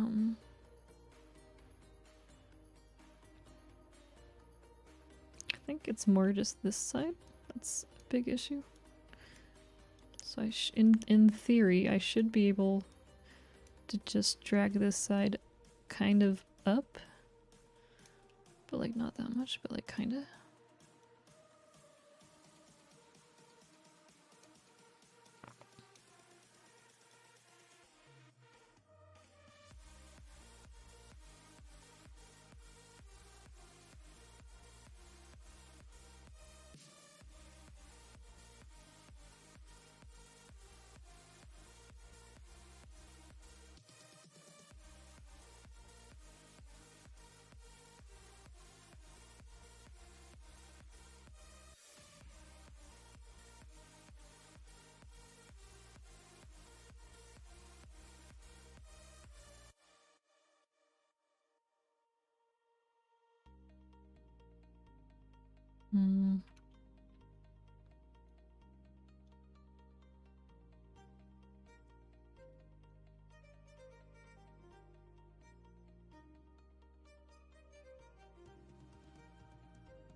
Get too much.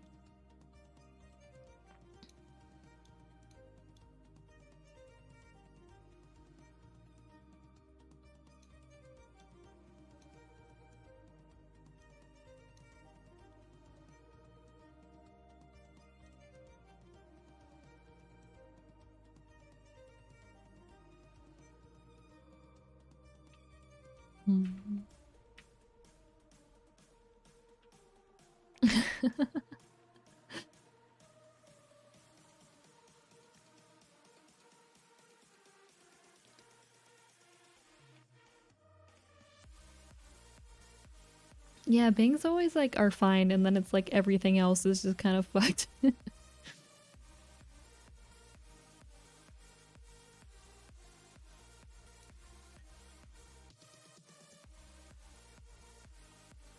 guess the main issue is kind of that it's like more rotated, you know?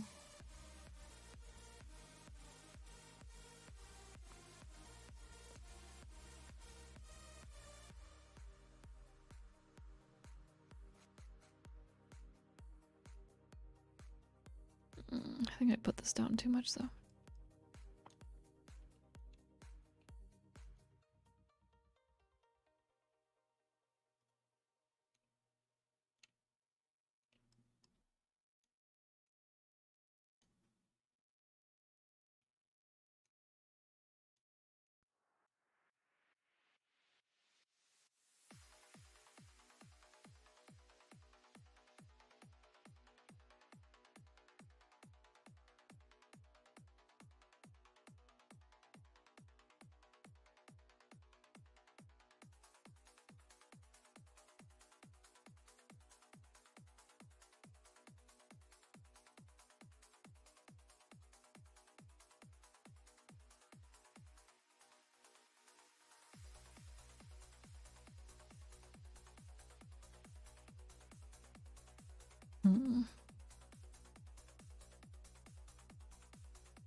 Kind of looks like paper now.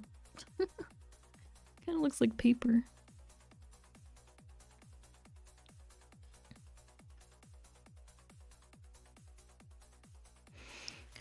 Oh, I'm gonna have to do this side separately anyway, because I did the deforms separately.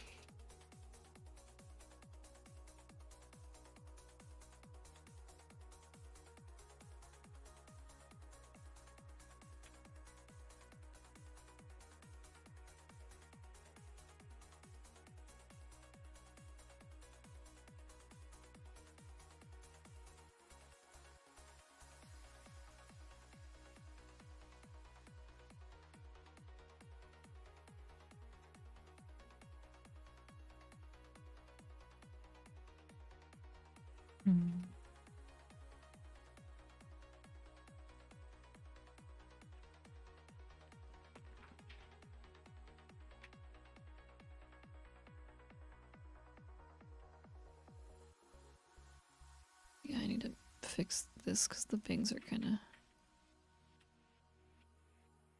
Although I guess the bangs are actually their own deformer, so that's probably why they look so fucked. Probably.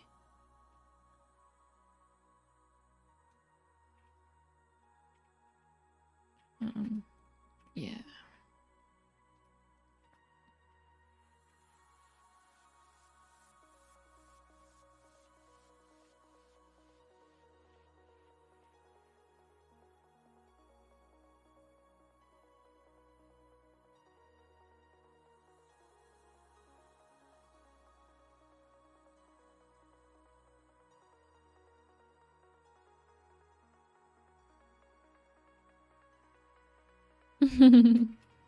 Yeah.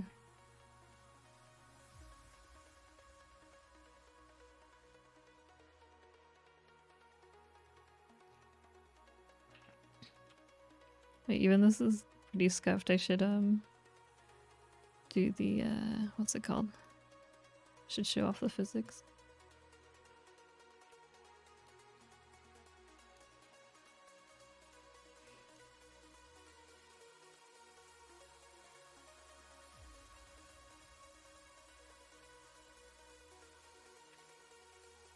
Oh yeah, I wanted to show. I didn't post it on Twitter yet, but the I've made some god tier tummy. Got a little like crease here.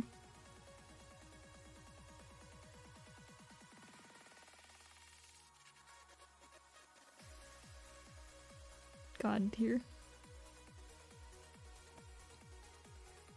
Focusing on the important parts that no one will ever really see, but it's okay.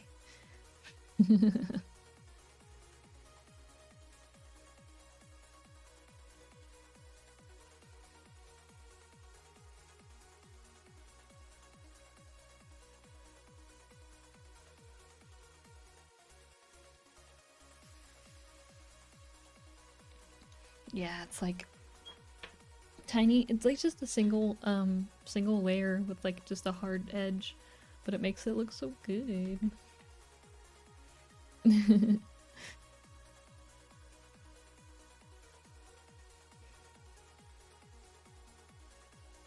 That's why I like yeah, no, totally. A good tummy is like so good.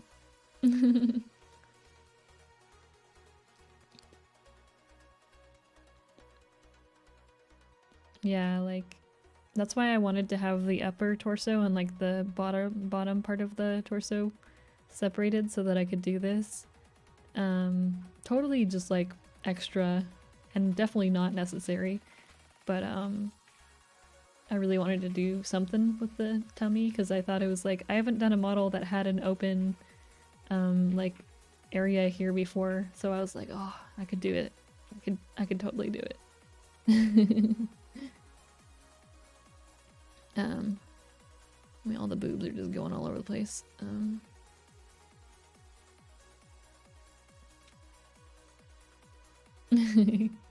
Oh yeah, totally.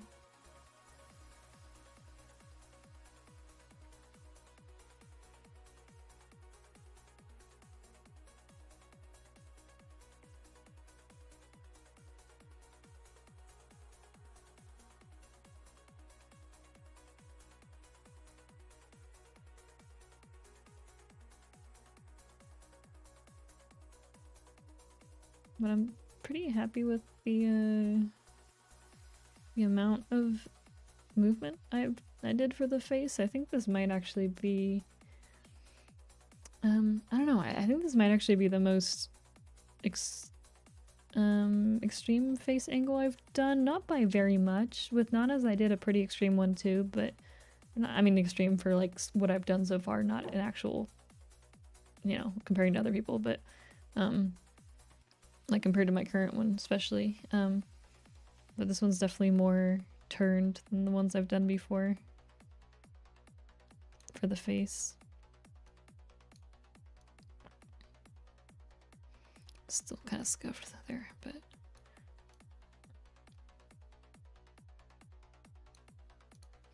I think it's looking pretty good. I still really like the really like the Z movement for the body still. And the boob. And the boob.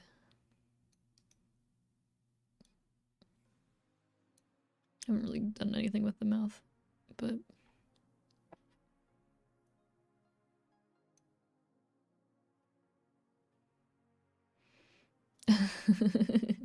no, oh my god, I don't even understand how people start to do that. I mean, like, I kind of understand it on like a basic concept, but eesh.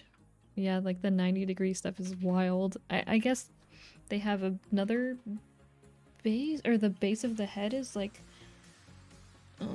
I mean, I guess they have all the shading for the head, like how I have it, where it's all separate, and then they have another block of skin for the nose, I suppose, which will block you. Then I guess, yeah, I guess it blocks the other half of the face when it's turned. Like, I kind of understand it on like a technological basis, but like actually doing that though, like how? I mean, like, I know, I think I understand it, but like, why would you put yourself through that?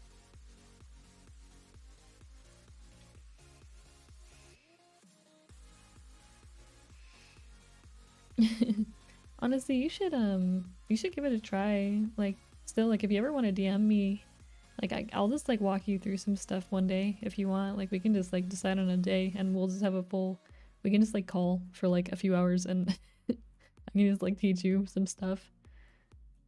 Honestly, I'd be down. I don't know how good of a teacher I am though, but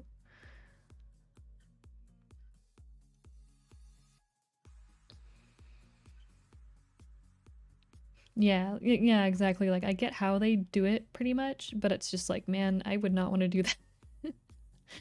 Sounds like hell to do. I haven't even done, I still need to actually put the hair physics for the other strand and everything. I haven't even done that yet.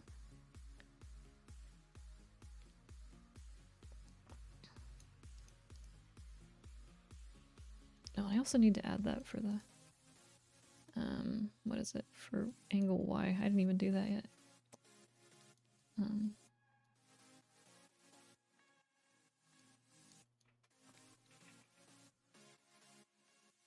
There we go. Too reflected, or is it good? Yeah.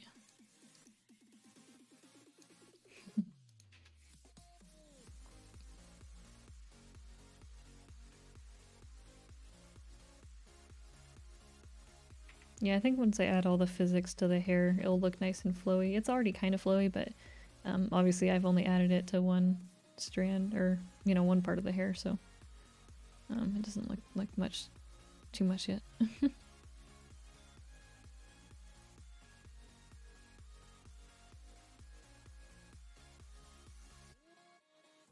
I just like this pose, this nice pose.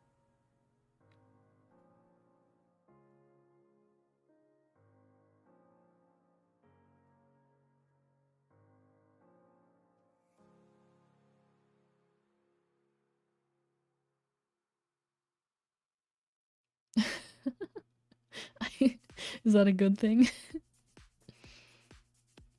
Or is it just like burnt?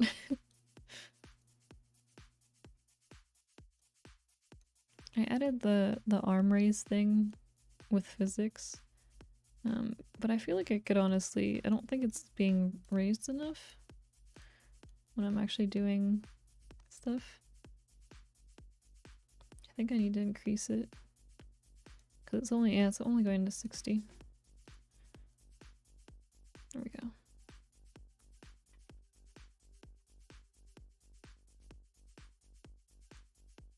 And then with the jacket on. Yoom.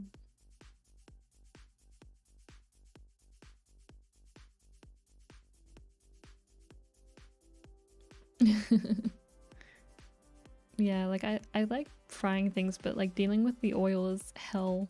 So I've like thought about it, but I'm also like, do I want another, I don't know, like how easy is it to clean an air fryer?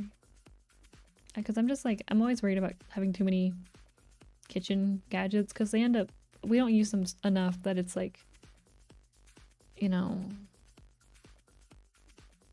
I don't want to get a bunch of kitchen gadgets and then have them like just sitting around and taking up space, you know? So I'm kind of like, because we got a crock pot and it's like good, but like it takes up a lot of space and so we have to put it away in like a closet until we want to use it, and it's kind of like not ideal really. So I don't want to buy too many more things, but like an air fryer sounds nice though.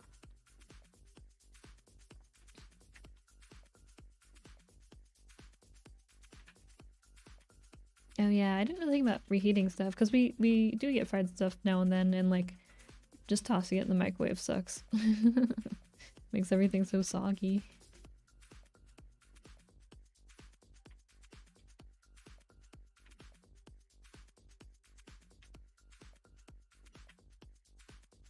Yeah.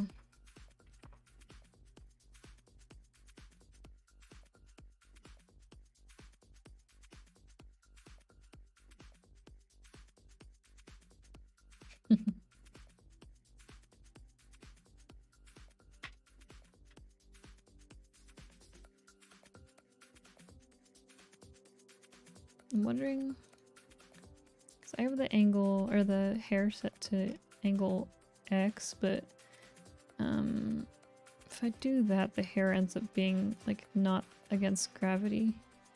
So I guess it doesn't really matter too much, but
when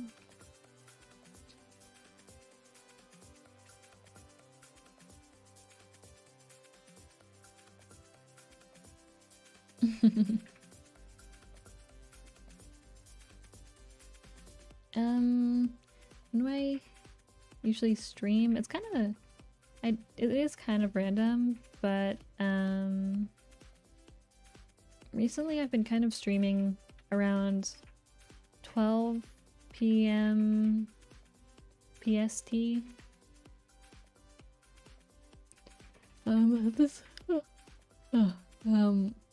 This hour is kind of unusual for me to stream. I normally stream much earlier, but I was gonna work anyway, so I think I made a good amount of progress this stream though. I didn't like, I normally get kind of psyched out about doing the angles in general, like especially the corners, because I feel like they can be pretty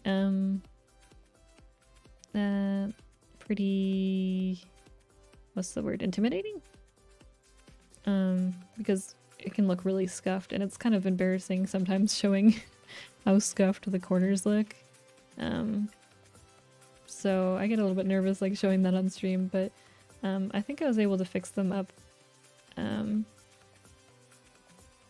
better than normal, or just easier than before. I guess it helps because the hair is short, so there's not as much stuff to you know, work with.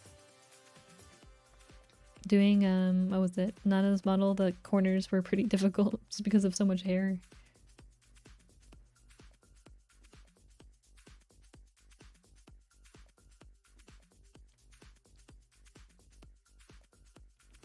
Oh yeah, thanks for coming by.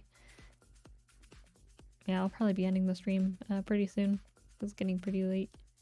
I want to do a few more things. But yeah, I still need to adjust the corner angles a bit more. Not perfect. Main thing is I kind of want to adjust this chin a bit more.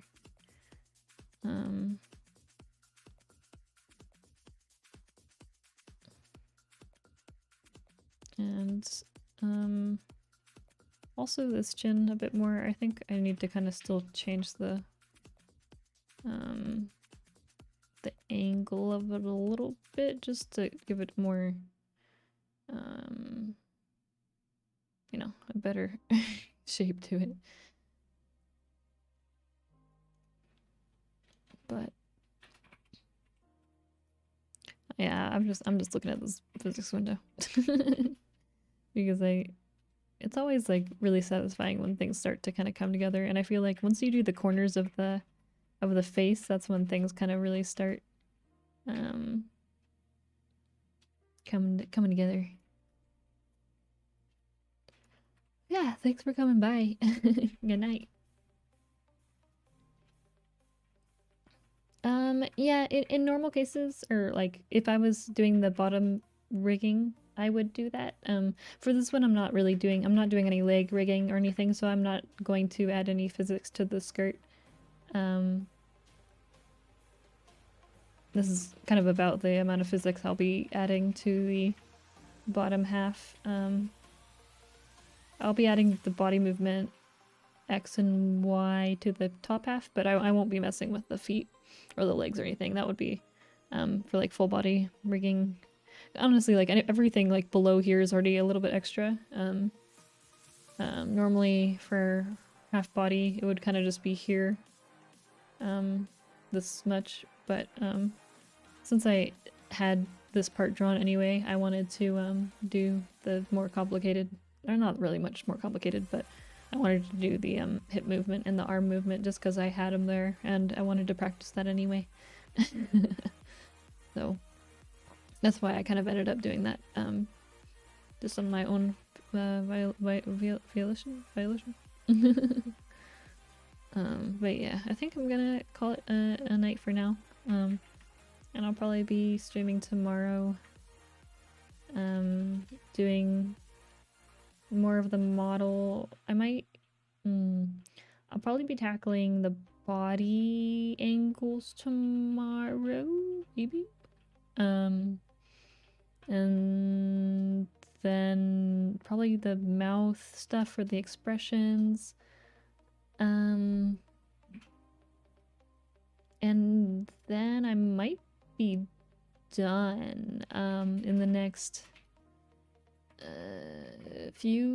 like 2 days. I might be able to finish it by then, probably. That kind of was what I had estimated on my schedule anyhow. So I think yeah, with I normally ask for, you know, a minimum of 2 weeks at least, just because things can happen and like real life stuff can happen as well. And also just like sometimes I need a break, so I kind of want to, you know, account for all that potential time, but sometimes I can, you know, finish it faster. I did finish the art a little bit faster than I had expected, because like I thought it was gonna take me a lot longer to get used to Clip Studio, but I kind of just like was fine with it. Like the second I opened up the program and like did all the setup for the shortcuts and everything, I was like, oh, okay, I'm kind of good, because I could just import all my assets from the PC version, so it was like pretty easy transition. And that was like one thing I was kind of unsure about. So yeah, I was able to finish the art in, I forget how many days, but yeah, I finished the art kind of faster than I had expected, which then kind of led me to start rigging sooner than expected. So yeah, but yeah, I'll be streaming probably tomorrow, continuing, and then either tomorrow or the day after, I should be about done. So I'll keep you updated, of course. But yeah. Oh, all right. Thanks everyone for joining this for the stream. I've been streaming for a while. I started at what, like 8, I think. But yeah, I think I'm good. So, all right. Good night, guys.